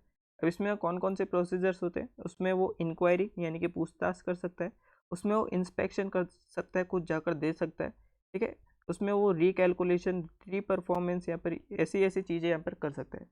पर अगर उसके पास सफिशिएंट टाइम नहीं है तो ऑडिटर क्या करेगा, किसी चीज़ को कम चेक करेगा और किसी चीज़ को ज़्यादा चेक करेगा। तो यहीं से रिस्क राइज होती जाती है। जैसे कि इन्वेंट्रीज का एग्जांपल लेकर अपन चलते हैं कि इन्वेंट्री को अगर प्रॉपरली उसने इंस्पेक्शन नहीं किया है, मतलब प्रॉपरली जहाँ पर इन्वेंट्री रखी है वहाँ जाकर उसने नहीं देखा है, तो यहाँ पर एक रिस्क अराइज हो जाती है जो कि डिटेक्शन रिस्क है। मतलब ऐसा हो सकता है कि मैनेजमेंट ने कुछ चीज़ें जो उसके पास है भी नहीं, उसी भी इन्वेंट्री को जो है अपनी बुक्स में दिखा रखा है, और उस टाइम पे अगर ऑडिटर ने प्रॉपरली टाइम डिवोट नहीं किया उन इन्वेंट्रीज को अटेंड करके चेक करने में वहाँ पर कि वो एक्चुअली में एग्जिस्ट करती है या नहीं है, तो वहाँ पर वो जो है डिटेक्शन रिस्क के अंदर कवर हो जाएगी। ठीक है, नेक्स्ट जो एग्जांपल यहाँ पर ऑडिटर की, कंपनी का जो ऑडिटर है उन्होंने हैड रेवेन्यू ऑडिटेड, मतलब जो है उन्होंने रेवेन्यू को ऑडिट किया और उसके लिए रिलेटेड जो है उन्होंने एक सैंपल लिया है। तो जैसा आपको पता होगा कि जब भी अपन सैंपल लेते हैं तो ये पूरी पॉपुलेशन उसको अपन कहते हैं, और पॉपुलेशन में से जो है एक सैंपल जो लिया जाता है ये रिप्रेजेंट करता हुआ होना चाहिए पूरी पॉपुलेशन को। ठीक है, ये जो पॉपुलेशन को, मतलब इसमें से जो सैंपल लिया जा रहा है अपनी पॉपुलेशन में से, एंटायर डेटा में से, वो जो है पूरे डेटा को रिप्रेजेंट करता हुआ होना चाहिए अपना ये सैंपल। अगर अब रिस्क यहाँ पर देखिए कैसे अराइज होती है कि ये जो सैंपल अपन ने लिया है, क्या हो अगर ये जो पूरी ओवरऑल डेटा है, ओवरऑल पॉपुलेशन है, उसको ही रिप्रेजेंट नहीं कर रहा है। पॉपुलेशन बोले तो जिस भी एंटिटी का, मतलब जिस भी डेटा को अपन चेक करने जा रहे हैं उसको अपन बोलते हैं पॉपुलेशन। जैसे कि यहाँ पर ऑडिट रेवेन्यू है, कि रेवेन्यू को अपन चेक करें, तो क्या हो कि जो रेवेन्यू वाले सैंपल में से, रेवेन्यू वाली पॉपुलेशन में से अपन सैंपल ले रहे हैं, वो जो है पूरे रेवेन्यू को ही रिप्रेजेंट नहीं कर रहा है। तो यहाँ पर जो रिस्क अराइज होगी वो अपनी डिटेक्शन रिस्क यहाँ पर अराइज होगी, क्योंकि ऑडिटर जो है पूरी चीज़ों को तो चेक करेगा, पूरी चीज़ों को चेक नहीं करेगा, जो सैंपल को चेक करेगा और उसके आधार पर जो वो डिसीजन लेगा। तो अगर उसने सही डिसीजन लिया तो हो सकता है वो उसमें गलत हो, और इसने अगर गलत डिसीजन लिया तो हो सकता है वो पूरा पूरा सही हो, जो पॉपुलेशन है उसके बेसिस पर। तो इस तरह से जो है डिटेक्शन रिस्क यहाँ पर अराइज होती है। ठीक है, तो ये तीन तरह की रिस्क अपने पास आती है।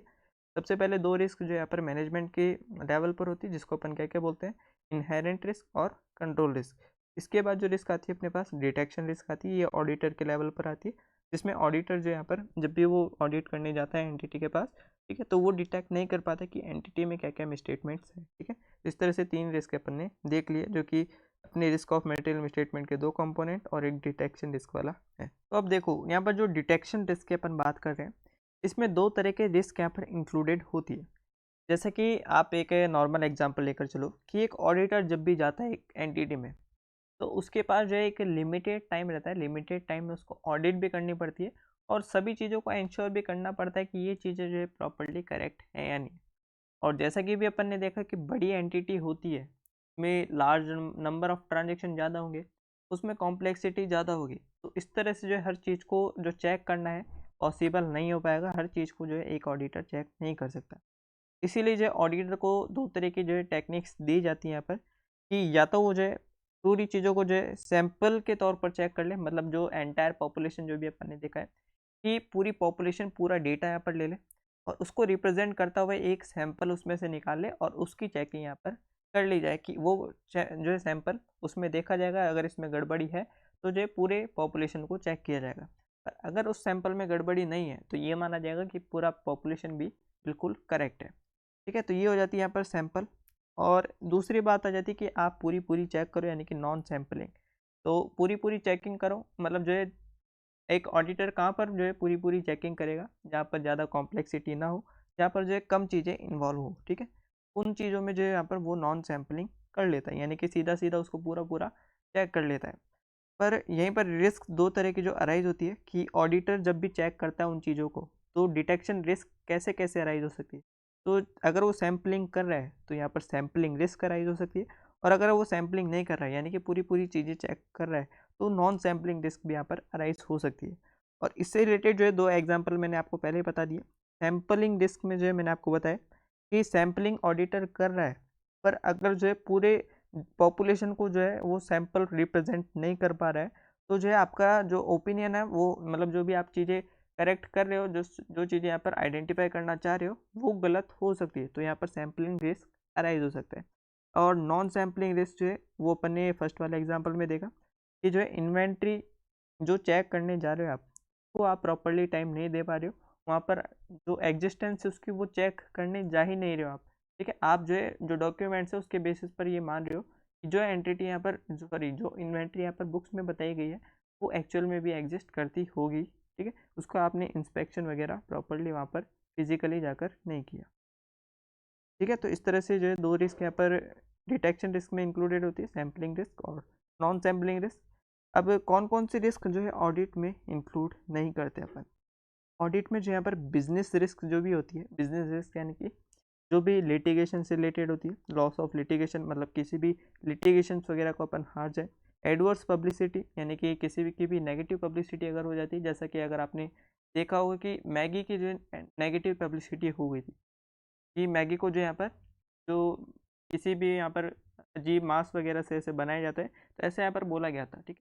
तो उसकी एडवर्स पब्लिसिटी हो गई थी, जिसके कारण से जो यहाँ पर बिजनेस रिस्क जो है उसके लिए अराइज हो गई थी कि वो जो अपने जो भी यहाँ पर मैगी के प्रोडक्ट थे वो जो है फिर सेल आउट ही नहीं हो पा रहे थे, ठीक है? उसके जो कस्टमर्स थे वो कम हो गए थे, ठीक है। तो वो जो यहाँ पर रिस्क यहाँ पर बिजनेस रिस्क में कवर होती है। तो एडवर्स पब्लिसिटी अगर हो जाए, लिटिगेशन से लॉस वगैरह आपके हो, इसको बिजनेस रिस्क में कवर करते हैं। और जो ऑडिट है, ऑडिट में जो रिस्क यहाँ पर देखी जाती है उसमें बिजनेस रिस्क को जो है कवर नहीं किया जाता, मतलब ऐसे रिस्क जो कि बिजनेस से रिलेटेड है उसको अपन ऑडिट रिस्क में कवर नहीं करेंगे। तो अपन कौन सी चीज़ों को यहाँ पर ऑडिट रिस्क में कवर करेंगे, तो केवल ऐसी चीज़ें जो अपन को ऑडिट रिस्क में कवर करनी है जो कि फाइनेंशियल स्टेटमेंट्स के जो यहाँ पर ओपिनियन से रिलेटेड है। और वो ओपिनियन से रिलेटेड भी कैसे है कि फाइनेंशियल स्टेटमेंट्स में मिसस्टेटमेंट है और आप उसको जो है प्रॉपरली डिटेक्ट नहीं कर पाए हैं, केवल इसी रिस्क को आपको इंक्लूड करना है। और किस चीज़ को इंक्लूड नहीं करना है कि फाइनेंशियल स्टेटमेंट एक्चुअली में तो जो है वो प्रॉपरली करेक्ट है, उसमें कोई भी गलती नहीं है, और एक्चुअल में आप यहाँ पर बता सॉरी एक्चुअल में नहीं, आप यहाँ पर चेक कर कर बता रहे हो कि फाइनेंशियल स्टेटमेंट जो है उस एंटिटी के मिसस्टेटेड हैं, ठीक है। फाइनेंशियल स्टेटमेंट में एक्चुअली में तो कोई मिसस्टेटमेंट नहीं है, और जैसे आपने चेक किया और आपने ओपिनियन दे दिया कि फाइनेंशियल स्टेटमेंट में गड़बड़ी है, इस तरह के ओपिनियन को जो यहाँ पर ऑडिट रिस्क में कवर नहीं किया जाता, ठीक है। तो होप्स आपको समझ में आएगा कि क्या क्या अपन ने इसमें देखा कि ऑडिट टेस्ट में एक तो बिजनेस रिस्क को पर कवर नहीं करते, ठीक है, और फाइनेंशियल स्टेटमेंट में एक्चुअल में गड़बड़ी है, और फाइनेंशियल स्टेटमेंट में जो आप असेस कर रहे हो, जो एक ऑडिटर देख रहा है, तो वो बता रहे हैं कि यहाँ पर फाइनेंशियल स्टेटमेंट में गड़बड़ी नहीं है, ठीक है, इसको तो ऑडिट रिस्क में अपन कवर करेंगे। पर इसी का उल्टा वर्जन अगर अपन देखें, फाइनेंशियल स्टेटमेंट में एक्चुअली में गड़बड़ी नहीं है, पर फाइनेंशियल स्टेटमेंट में वो जैसे ही ऑडिटर चेक कर रहे हैं उसको लग रहा है कि गड़बड़ी है, तो इस चीज़ को अपन ऑडिट रिस्क में कवर नहीं करेंगे, ठीक है। ये एमसीक्यू पोर्शन में कई बार पूछ लिया जाता है, इस चीज़ को आपको प्रॉपर्ली ध्यान रखना पड़ेगा, ठीक है। ये वाला जो पोर्शन है इसको एमसीक्यू में कई बार पूछा जाता है कि ऑडिट रिस्क में क्या कवर होता है, ऑडिट रिस्क में क्या कवर नहीं होता, ठीक है। तो बिजनेस रिस्क वाला देखा, और एक जो उल्टा वाला ओपिनियन है ये वाला, ये चीज़ें ऑडिट रिस्क में कवर नहीं करती।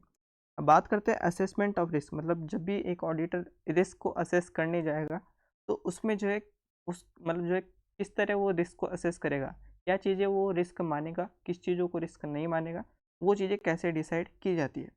तो जब भी अपन बात करते हैं असेसमेंट ऑफ रिस्क की, तो ये प्रॉपरली डिपेंड करता है उसके प्रोफेशनल जजमेंट पे। मतलब एक ऑडिटर ने जैसे जो भी अपनी ट्रेनिंग की है, जो भी उसने एक्सपीरियंस लिया है, नॉलेज लिया है ड्यूरिंग द ट्रेनिंग वगैरह, जो भी उसकी प्रॉपरली स्टडीज़ वगैरह हुई है, ठीक है, उसमें जो भी उन्होंने एक्सपीरियंस लिया है, तो उसके बेसिस पर जो है वो प्रोफेशनल जजमेंट लगाएंगे, उसी के बेसिस पर जो है रिस्क का असेसमेंट किया जाएगा, ठीक है। इसमें कोई भी यहाँ पर प्रिसाइज मेजरमेंट वगैरह नहीं रहता है कि इस चीज़ को आप कंसिडर करो उसके बेसिस पर जो रिस्क निकालो, ठीक है, ऐसा कुछ भी नहीं रहता है। प्रॉपरली ह्यूमन बेस्ड ये यहाँ पर ये जो है रिस्क का असेसमेंट होता है, प्रोफेशनल जजमेंट के बेसिस पर जो है रहता है, जिसमें अपन जो है किसी भी प्रिसाइज मेजरमेंट को कवर नहीं करते। और जैसे कि यहाँ पर लास्ट लाइन में बोला गया कि ये जो है प्रॉपरली डिपेंड करता है आपकी ट्रेनिंग पर, नॉलेज पर, एक्सपीरियंस पर, और आपको किस तरह से गाइड किया गया है, उन सारी चीज़ों पर जो है आपका जो असेसमेंट ऑफ रिस्क है वो डिपेंड करता है, ठीक है। होप से आपको समझ आया होगा। आगे अपन देखते हैं ऑडिट रिस्क में, ये प्रॉपरली एक ओवरव्यू दिया हुआ है, ठीक है, इसको आप एक बार देख सकते हैं। ऑडिट रिस्क में अपन ने क्या क्या किया, कवर किया था, रिस्क ऑफ मटेरियल स्टेटमेंट, ये मैनेजमेंट लेवल पर होता है, और डिटेक्शन रिस्क जो कि अपन ने देखा था एक ऑडिटर के लेवल पर होता है, ठीक है। और मैनेजमेंट के रिस्क में अपन ने देखा था इनहेरेंट रिस्क, जो कि बिजनेस में स्टार्ट करते टाइम में यहाँ पर रिस्क होती है, स्टार्ट करते टाइम नहीं बोलेंगे, बिजनेस में अपने आप में इनहेरेंट जो रिस्क होती है, ठीक है, वो कंट्रोल को एक साइड करते हुए अपन को देखना है, और कंट्रोल को अगर करते हुए अगर अपन रिस्क को आइडेंटिफाई करें तो वहाँ पर कंट्रोल रिस्क आ जाता है।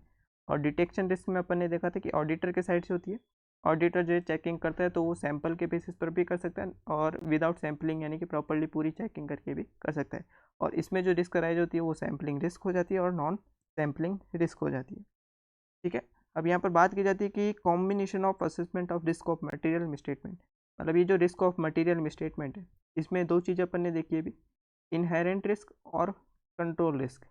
इन दोनों को जो है कैसे यूज़ किया जाए जब भी आप असेसमेंट कर रहे हो रिस्क का, तो इसमें जो बात की जाती है कि असेसमेंट मतलब इन दोनों को जो है कैसे यूज़ करें, इनको इंडिविजुअली यूज़ किया जाए या फिर इनको कॉम्बिनेशन में यूज़ किया जाए, कैसे कैसे यूज़ किया जाए ताकि अपन रिस्क को आइडेंटिफाई कर पाएँ। तो इसके लिए जो यहाँ पर जो बात कही गई है कि एक assessment of risk of material misstatement आप पर ही डिपेंड करता है प्रॉपरली, ठीक है। इसके लिए मैं आपको देखिए ऐसे नॉर्मल टर्म्स बताता हूँ। जो अपन देखते हैं इनहेरेंट रिस्क और कंट्रोल रिस्क, ये पार्ट तो एक ही रिस्क ऑफ मटेरियल मिसस्टेटमेंट वाले का पार्ट है। रिस्क ऑफ मटेरियल मिसस्टेटमेंट में से ये दो ब्रांचेस वगैरह निकलती हैं, इनहेरेंट रिस्क वाली और कंट्रोल रिस्क वाली।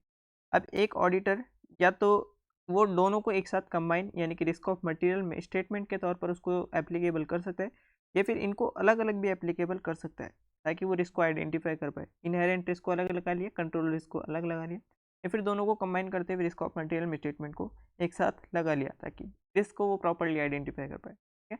तो बात की जा रही है केवल रिस्क को आइडेंटिफाई करने से रिलेटेड। तो ये जो रिस्क को आइडेंटिफाई किया जाता है इसमें जो कुछ ऑडिट टेक्निक्स की भी जो है ज़रूरत पड़ती है, और ये ऑडिट टेक्निक्स जो है इस पर डिपेंड करता है कि आप जो है इसको अलग अलग भी यूज़ कर सकते हो, इंडिविजुअली भी यूज़ कर सकते हो, ठीक है। इनहेरेंट रिस्क को पहले कर लिया, कंट्रोल रिस्क को बाद में किया, सेपरेट सेपरेट भी आप इसको कर सकते हो, और कंबाइंड असेसमेंट भी जो है दोनों का एक साथ आप कर सकते हो, इसमें कोई अलग चीज़ नहीं है। ये प्रॉपरली डिपेंड कर जाएगा आपके ऑडिट टेक्निक्स के बेसिस पर, आपकी मेथोडोलॉजीज के बेसिस पर, और आपके प्रैक्टिकल कंसिडरेशंस के बेसिस पर। और ये जो असेसमेंट आप करोगे रिस्क ऑफ मटेरियल मिसस्टेटमेंट का, जब भी बात आएगी इनको एक्सप्रेस करने की कि रिस्क है या फिर नहीं है, इसको जो है आप क्वांटिटेटिव टर्म्स में भी प्रेजेंट कर सकते हो और नॉन क्वांटिटेटिव टर्म्स में भी प्रेजेंट कर सकते हो। आप क्वांटिटेटिव टर्म्स का यहाँ पर एक एग्जांपल दिया है, जैसे कि एज अ परसेंटेज आप इस प्रेजेंट कर सकते हो कि जो रिस्क ऑफ मटेरियल मिसस्टेटमेंट है वो कितने परसेंटेज है। मान के चलो 20% है आपकी रिस्क ऑफ मटेरियल मिसस्टेटमेंट 100% में से, ये चीज़ें यहाँ पर रिस्क ऑफ मटेरियल मिसस्टेटमेंट में कवर हो जाएगी कि इतना से अपन ने किया कि 100% में से 20% रिस्क अपन को आइडेंटिफाई हुई है। ठीक, इस तरह से अलग अलग भी आप यूज़ कर सकते हो और कॉम्बिनेशन में भी आप इनको यूज़ कर सकते हो। और इस तरह से जो आपने जो अभी तक सीखा है कि रिस्क ऑफ मटेरियल मिसस्टेटमेंट जो है उसमें दो तरह की चीज़ें अपन कवर करते हैं, इनहेरेंट रिस्क और कंट्रोल रिस्क। और डिटेक्शन रिस्क जो कि ऑडिटर के लेवल पर होती है वो अपने आप में अलग ही होती है। ये होती है मैनेजमेंट के लेवल पर और ये होती है ऑडिटर के लेवल पर। और इन दोनों को अगर कंबाइन कर दिया जाए उसी को अपन नाम देते हैं यहाँ पर ऑडिट रिस्क का। ठीक है, ये चीज़ अपन को नाम देना है इसको ऑडिट रिस्क का। तो देखिए इलस्ट्रेशन 1 पर बात बढ़ते हैं अपन। बोला गया कि XYZ लिमिटेड है, वो एक बिजनेस को रन कर रही है और वो बिजनेस किसका है, ये स्टोर से रिलेटेड बिजनेस है जिसमें यहाँ पर क्या क्या चीज़ें बेची जाती है। रेडीमेड गारमेंट्स वगैरह बेचे जाते हैं हर सीजन के, शूज़ वगैरह बेचे जाते हैं, गिफ्ट आइटम्स वगैरह बेचे जाते हैं, वॉचेज़ वगैरह, मतलब इस तरह के जो है कुछ सामान यहाँ पर बेचे जाते हैं। और कंपनी ने क्या किया है, जो एंटिटी है उन्होंने जो यहाँ पर सिक्योरिटी टैग लगाए हर एक आइटम पर, ताकि जो है हर एक आइटम से रिलेटेड जो है डॉक्यूमेंट्स में जानकारी रहे और उन जानकारी के बेसिस पर जो है उसको जो है हर बार फिजिकली वेरीफाइड किया जाता था। तो देखिए यहाँ पर जो बात की गई है उनको फिजिकली वेरीफाइड किया जाता है, मतलब ये जो टैक्स लगे हुए हैं उनको देखकर उनको फिजिकली वहाँ पर जाकर चेक किया जाता था हर एक आइटम पर वो टैग लगा हुआ है, और उसके बेसिस पर जो यहाँ पर इन्वेंट्री का वेरिफिकेशन किया जाता था मैनेजमेंट के द्वारा। अब आपसे बोला गया कि आपको डिसाइड करना है कि किस टाइप की जो है यहाँ पर रिस्क अराइज हो सकती है। वो इनहेरेंट रिस्क में भी आपको बताना है, कंट्रोल रिस्क से रिलेटेड भी बताना है और डिटेक्शन रिस्क से भी बताना है कि जो कि एक ऑडिटर जब भी इन तीनों रिस्क को यहाँ पर कंसिडर करने जाए तो यहाँ पर कौन कौन सी रिस्क अराइज हो सकती है इस वाले केस में। बात करते हैं सबसे पहले इनहेरेंट रिस्क की। तो इनहेरेंट रिस्क में अपन ने पढ़ा था कि जो बिजनेस के नेचर में ही हो, कि जो इनहेरेंट हो किसी भी बिजनेस में, उस तरह की रिस्क जो है अपन इनहेरेंट रिस्क में कवर करते हैं। ठीक है, अब इसमें अपन क्या करते थे, कंट्रोल्स वगैरह जो भी रहते थे एंटिटी के उसको एक साइड रख के और जो भी रिस्क अराइज हो सकती है उसकी अपन बात करते थे। अब देखिए कंट्रोल अगर अपन एक साइड रखें, यानी कि जो सिक्योरिटी टैक्स वगैरह यहाँ पर लगाया गया है कंपनी के द्वारा, इसको एक साइड रखकर अगर बात की जाए तो क्या किया जा सकता है कि जो कंपनी के एम्प्लॉयज़ हैं, जो काम करने वाले कर्मचारी हैं, उन्होंने अगर मिस अप्रोप्रिएशन कर लिया है इन आइटम्स से रिलेटेड, ठीक है, इन आइटम्स को कोई चुरा कर ले गए, किसी ने छुपा दिया, ठीक है, किसी ने तोड़ फोड़ दिया, ठीक है, तो इस तरह से यहाँ पर इन्होंने मिस अप्रोप्रिएट कर लिया है। तो वो क्या करेंगे, यहाँ पर जो इन्वेंट्री रिकॉर्ड है उसको जो इनएक्यूरेट कर देंगे, क्योंकि कोई आइटम अगर मिस होगा तो वो रिकॉर्ड में तो दिख रहा है पर एक्चुअली में जो फिजिकली वो एग्जिस्ट नहीं करता है, तो वहाँ पर जो है वो मिस अप्रोप्रिएट हो जाएगा। और इस तरह से जो यहाँ पर इनहेरेंट रिस्क भी अपनी अराइज हो जाएगी। ठीक है, इनहेरेंट रिस्क आपको समझ में आया होगा। बात करते हैं नेक्स्ट वाली रिस्क की, कंट्रोल रिस्क की। और कंट्रोल रिस्क जब अराइज होती है यहाँ पर जब एंटिटी ने किसी तरह का कंट्रोल यहाँ पर लगा रखा हो। इस केस में अपन ने देखा है एंटिटी ने जो सिक्योरिटी टैक्स है उससे रिलेटेड जो यहाँ पर कंट्रोल लगा रखा है। ठीक है, हर एक आइटम पर सिक्योरिटी टैग लगाया हुआ है ताकि उसको फिजिकली वेरीफाइड भी किया जा रहा था हर महीने। ठीक है, तो क्या मतलब जो कंट्रोल रिस्क अब इस सिचुएशन में कैसे अराइज हो सकती है, ये चीज़ आपको देखनी है कि जो कंट्रोल लगाए गए हैं और मंथली बेसिस पर उसको फिजिकली वेरीफाइड किया जाए। इसको वेरीफाइड करने के लिए कोई एम्प्लॉयज़ वगैरह लगाए होंगे, ठीक है, जो हर महीने उसको चेक करने आ रहे हैं, जो टैक्स वगैरह लगाए हैं उनको हर महीने चेक करने आ रहे हैं। तो क्या हो कि ये जो एम्प्लॉयज़ जो इस कंट्रोल को चेक करने आ रहे हैं, और कंट्रोल क्या काम करते हैं, प्रिवेंट डिटेक्ट और करेक्ट करने का। ठीक है, प्रिवेंट डिटेक्ट और करेक्ट करने का। तो ये एम्प्लॉयज़ अगर एक साथ मिल गए हैं और ये जो कंट्रोल है इन्होंने प्रिवेंट कर रहे हैं, पर जो एम्प्लॉयज़ है उस पर ध्यान नहीं दे रहे हैं, डिटेक्ट भी कर रहे हैं पर ये चीज़ उस पर ध्यान नहीं दिया जा रहा है, जो करेक्ट है उसको भी किया नहीं जा रहा है प्रॉपरली, और ये एम्प्लॉयज़ एक साथ में मिलकर जो यहाँ पर मिसस्टेटमेंट कर रहे हैं, गड़बड़ी कर रहे हैं, जिससे जो इन्वेंट्रीज के रिकॉर्ड है वो इनएक्यूरेट हो जाएंगे। ठीक है, तो इस तरह से जो कंट्रोल रिस्क यहाँ पर अराइज हो जाती है। तो क्या देखा अपन ने कि जो एम्प्लॉयज़ वगैरह है जिनको काम दिया गया था कि वो प्रॉपरली चेक करें, जो टैक्स वगैरह उसको मैच करते हुए हर महीने वेरिफिकेशन करें, तो वो एक साथ अगर मिल जाए, उनमें अगर एक साथ, जैसे कि एक एग्जांपल मैंने यहाँ पर दिया, घर का बेदी लंका डाय, मतलब जो कंट्रोल लगा रहा है अगर वो यहाँ पर आपस में मिल गया है तो वहाँ पर जो है कल्यूजन और इनएक्यूरेसी के चांसेस हो जाते हैं और मिसस्टेटमेंट के चांसेस यहाँ पर बढ़ जाते हैं, और उस रिस्क को अपन क्या बोलते हैं, कंट्रोल रिस्क। इसके बाद जो थर्ड रिस्क आती है अपने पास डिटेक्शन रिस्क, और डिटेक्शन रिस्क ऑडिटर के लेवल पर होती है। और मैंने आपको बताया था कि ऑडिटर जब भी चेकिंग करने जाएगा तो कुछ चीज़ें पूरी चेक करेगा, कुछ चीज़ सैम्पल बेसिस पर चेक करेगा। तो उसने सारे टूल्स, जो भी टूल्स वगैरह रहते हैं, एक ऑडिटर जब भी चेकिंग करने जाता है, ऑब्जर्वेशन उसने कर ली, ठीक है, प्रॉपरली वहाँ जाकर चेक कर लिया, इंस्पेक्शन कर लिया, इंक्वायरी कर ली, पूछताछ कर ली किसी से, सैम्पलिंग टेक्निक्स लगा ली, नॉन सैम्पलिंग टेक्निक्स लगा ली, सभी चीज़ों को लगाने के बाद भी अगर वो प्रॉपरली उस मिसस्टेटमेंट को जो यहाँ पर हुई है एंटिटी में, तो प्रॉपरली वो डिटेक्ट नहीं कर पा रहा है, ठीक है, उस रिस्क को अपन बोलेंगे यहाँ पर डिटेक्शन रिस्क, कि ऑडिटर प्रॉपरली डिटेक्ट नहीं कर पा रहा है कि एंटिटी में क्या मिसस्टेटमेंट, ठीक है। तो ये तीनों एग्जाम्पल 1 को देखते हुए अपन ने तीनों रिस्क को समझा है, उसको एक एग्जाम्पल के तौर पर प्रेजेंट किया अपने आंसर में, जैसा कि क्वेश्चन ने मांगा था। तो अब अपने इलस्ट्रेशन सेकंड पर अपन बढ़ते हैं। बोला गया कि एक partnership firm of chartered accountant, उसका नाम है यहाँ पर HT एंड एसोसिएट, उसको अपॉइंट किया गया है किसके लिए, ऑडिट करने के लिए बुक्स ऑफ अकाउंट्स की। और ये ऑडिट किसकी की जा रही है यहाँ पर, wine and Ice limited company की। और ये वाइन एंड आइस लिमिटेड किस ईयर में ऑडिट करवाना चाह रही है, फाइनेंशियल ईयर 22-21 में। और बोला गया कि there was a risk that HT and associate would give an inappropriate audit opinion, मतलब जिससे ये जो अकाउंट जो ऑडिटिंग कराई जा रही है, ऑडिट जो करवाया जा रहा है, यहाँ पर ये बोला जा रहा है कि यहाँ पर एक रिस्क मौजूद है कि जो ऑडिटर है वो इनएप्रोप्रिएट ऑडिट ओपिनियन दे दे। और इनएप्रोप्रिएट ऑडिट ओपिनियन मैंने आपको बताया था क्या होता है, कि अगर ऑडिट एक्चुअल में जो यहाँ पर जो फाइनेंशियल स्टेटमेंट है वो मटीरियली मिसस्टेटेड है, पर जो ऑडिटर ओपिनियन दे रहा है, ऑडिटर ने ओपिनियन दे दिया कि फाइनेंशियल स्टेटमेंट मटीरियल मिसस्टेटेड नहीं है, ठीक है, तो ये हो जाता है यहाँ पर अपना इनएप्रोप्रिएट ऑडिट ओपिनियन, मतलब गलत ओपिनियन दे देना। तो यही चीज़ यहाँ पर बोली गई कि इनएप्रोप्रिएट ऑडिट ओपिनियन देने का यहाँ पर रिस्क है। और बोला गया कि financial statement Wine and Ice Limited are materially misstated, ठीक है, मटीरियल मिसस्टेटेड हो। और स्टेट करना अपन को जो risk mention in the question, मतलब ये जो सिचुएशन अपन ने डिस्कस की है, इसमें कौन सी रिस्क यहाँ पर इन्वॉल्व है, जो अपन ने 3 तरह की रिस्क पढ़ी है, ठीक है, जिन तीनों रिस्क को मिलाकर यहाँ पर ऑडिट रिस्क बनती है, जिसमें अपन ने देखा inherent risk, control risk and detection risk. तीनों रिस्क में आपको बताने कि कौन सी रिस्क है, या तीनों रिस्क इसमें इन्वॉल्व है, या फिर ये कोई एक पर्टिकुलर रिस्क इसमें इन्वॉल्व है, ये वो चीज़ आपको बतानी है, ठीक है।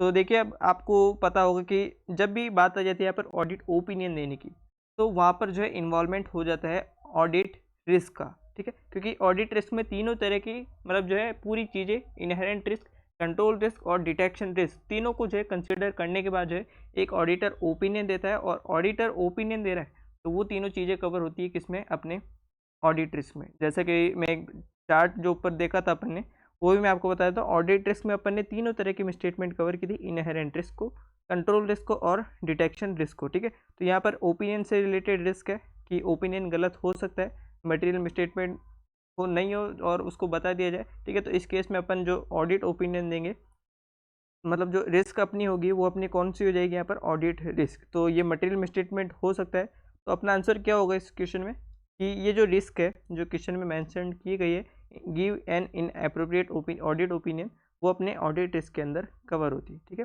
होप सो आपको ये समझ में आया होगा। Test your understanding. अब अपन नंबर 1 वाला क्वेश्चन देखते हैं। बोला गया कि Wear and Tear Private Limited, वो एक स्टार्टअप है, एंगेज है in providing holistic solution to problem of paddy stubble burning mainly catering to needs of farmer of northwestern India. Due to importance given by the government to the issue, company have entered in the market in past few years. बोला गया है कि आगे कि many of these companies have not been successful and have gone bust, ठीक है। ये चीज़ आपको इंपॉर्टेंट ध्यान रखती है, मैंने पहले से भी हाईलाइट कर रखी है कि कुछ जो कंपनीज यहाँ पर सक्सेसफुल नहीं हो पाती है, क्योंकि मार्केट ही ऐसा है, ठीक है, मार्केट अनसर्टेन है, और कुछ कंपनियां जो आती है वो अनसक्सेसफुल हो जाती है, कुछ ही कंपनियां उसमें से निकल पाती है जो कि सक्सेसफुल हो सकती है। और आगे बोला गया कि as a auditor of company can you spot the component of risk of material misstatement involve in the above, मतलब इसमें कौन सी रिस्क मटेरियल जो रिस्क ऑफ मटेरियल मिसस्टेटमेंट है वो कौन सी रिस्क इसमें इन्वॉल्व है, वो आपको जो है खोज कर बतानी है एज अ ऑडिटर।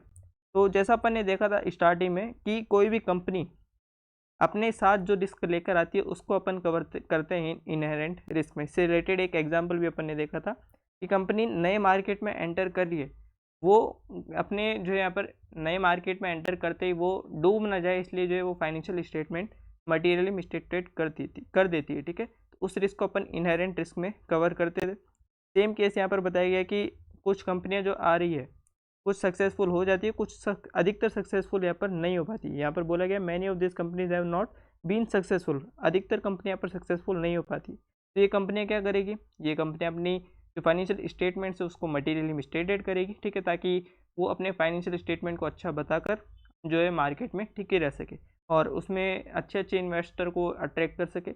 इसलिए जो ये रिस्क यहाँ पर जो रिस्क ऑफ मटेरियल स्टेटमेंट का कंपोनेंट अपन ने देखा था, वो इनहेरेंट रिस्क वाला कंपोनेंट यहाँ पर अराइज होता है कि जो अपने आप बिजनेस अपने नेचर में जो यहाँ पर इनहेरेंट रिस्क लेकर चलता है उसको अपन इनहेरेंट रिस्क में कवर करते हैं।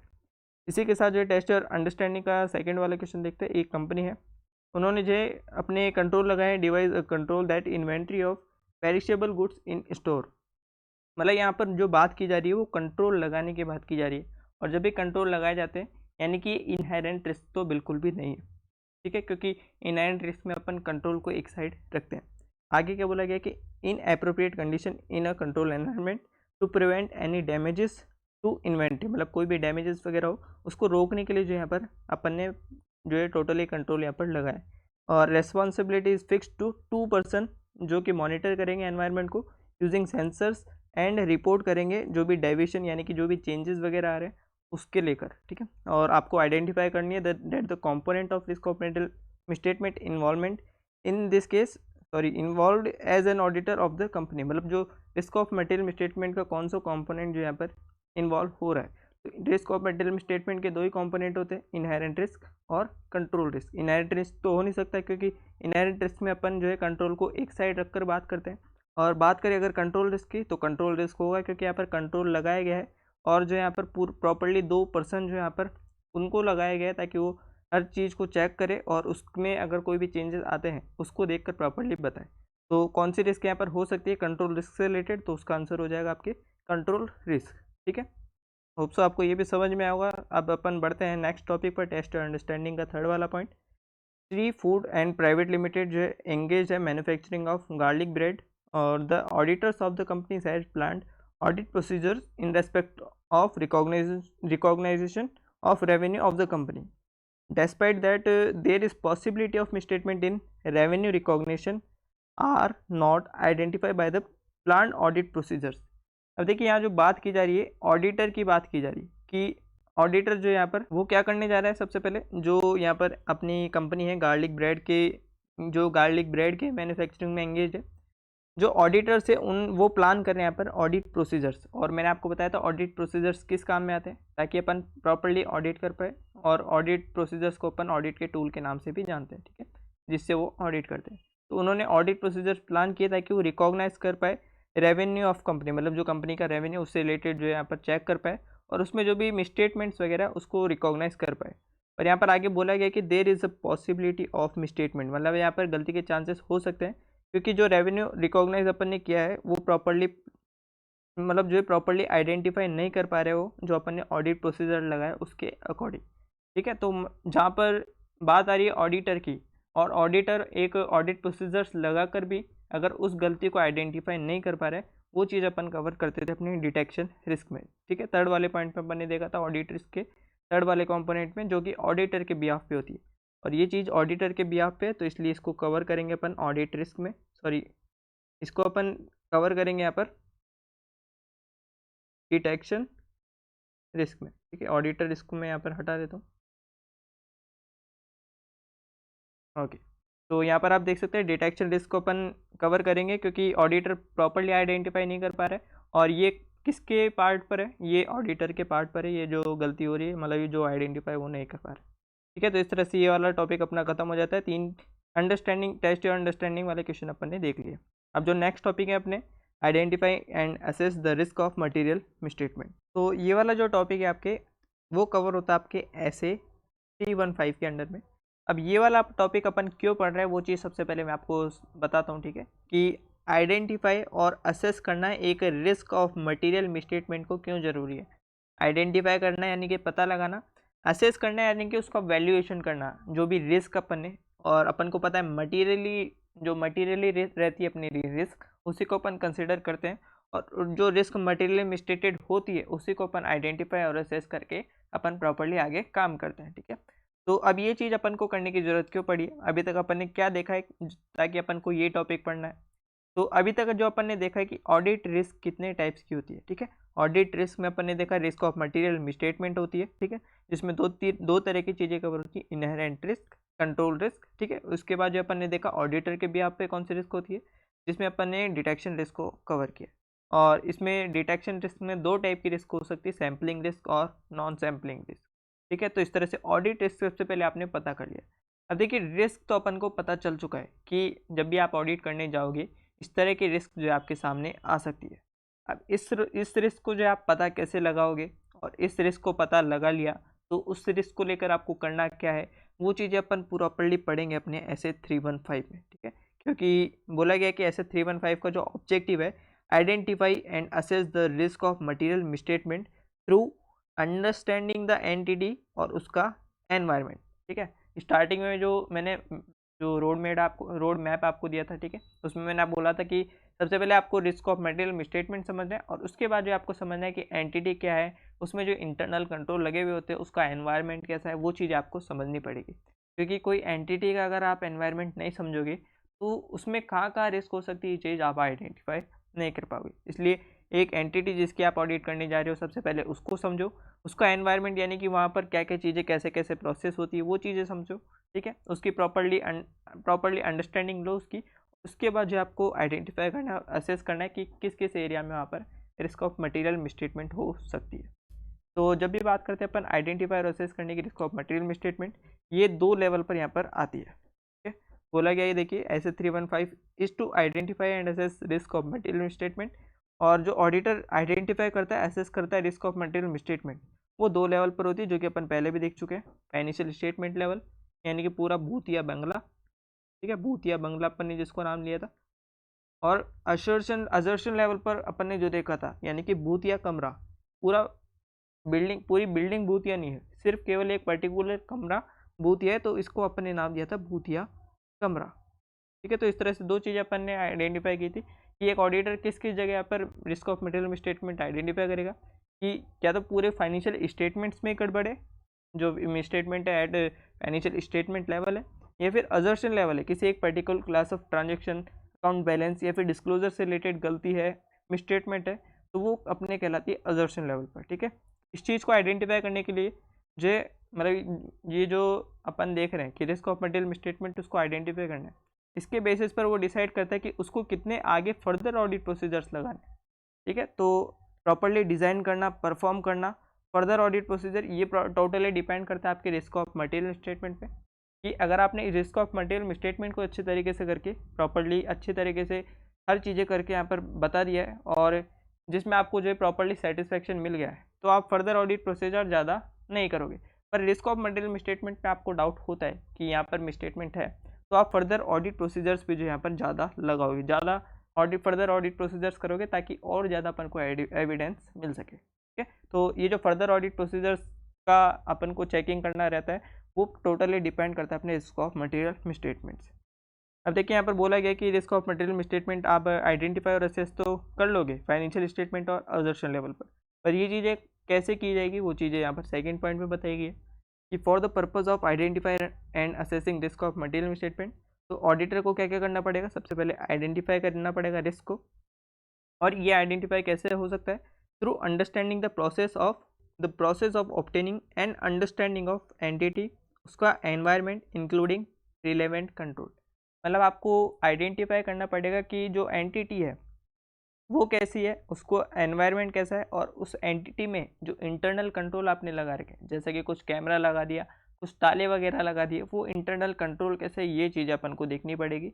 अगर वो यहाँ पर गलत चीज़ें मतलब जो उल्टे सीधे लगे हुए हैं, प्रॉपरली लगे हुए नहीं है, उस चीज़ों में अपन रिस्क ढूंढेंगे। ठीक है, तो यहाँ पर ये कंसिडर करेंगे अपन कि वो क्लास ऑफ ट्रांजेक्शन से रिलेटेड है, अकाउंट बैलेंस से रिलेटेड है, डिस्क्लोजर से रिलेटेड है, फाइनेंशियल स्टेटमेंट में। ठीक है, ये चीज़ें यहाँ पर कंसिडर की जाती है आइडेंटिफाई रिस्क में।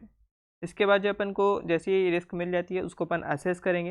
assess the identified risk and evaluate whether they are more pervasively to financial statement as a whole या फिर potentially affect many assertion।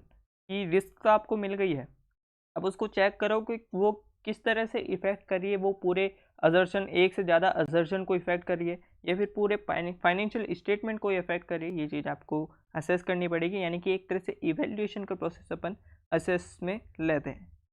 फिर थर्ड चीज़ जो अपन को करनी है, जो भी अपनी आइडेंटिफाइड रिस्क है, रिलेटेड आइडेंटिफाइड रिस्क, उसमें अपन को क्या देखना है कि असर्शन लेवल पर क्या गलत हुआ है।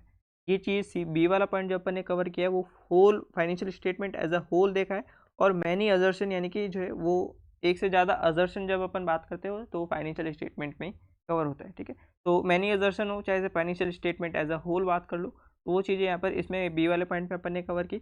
और सी वाले पॉइंट में अपन कवर करेंगे यहाँ पर अजर्शन लेवल पर, मतलब किसी एक particular class of balance transactions वगैरह उससे रिलेटेड अपन बात करेंगे कि उसमें क्या गलत हो रहा है, और इसके लिए जो है ऑडिटर को जो है क्या क्या टेस्ट करना पड़ेगा, वो चीज़ें उसको देखनी पड़ती है।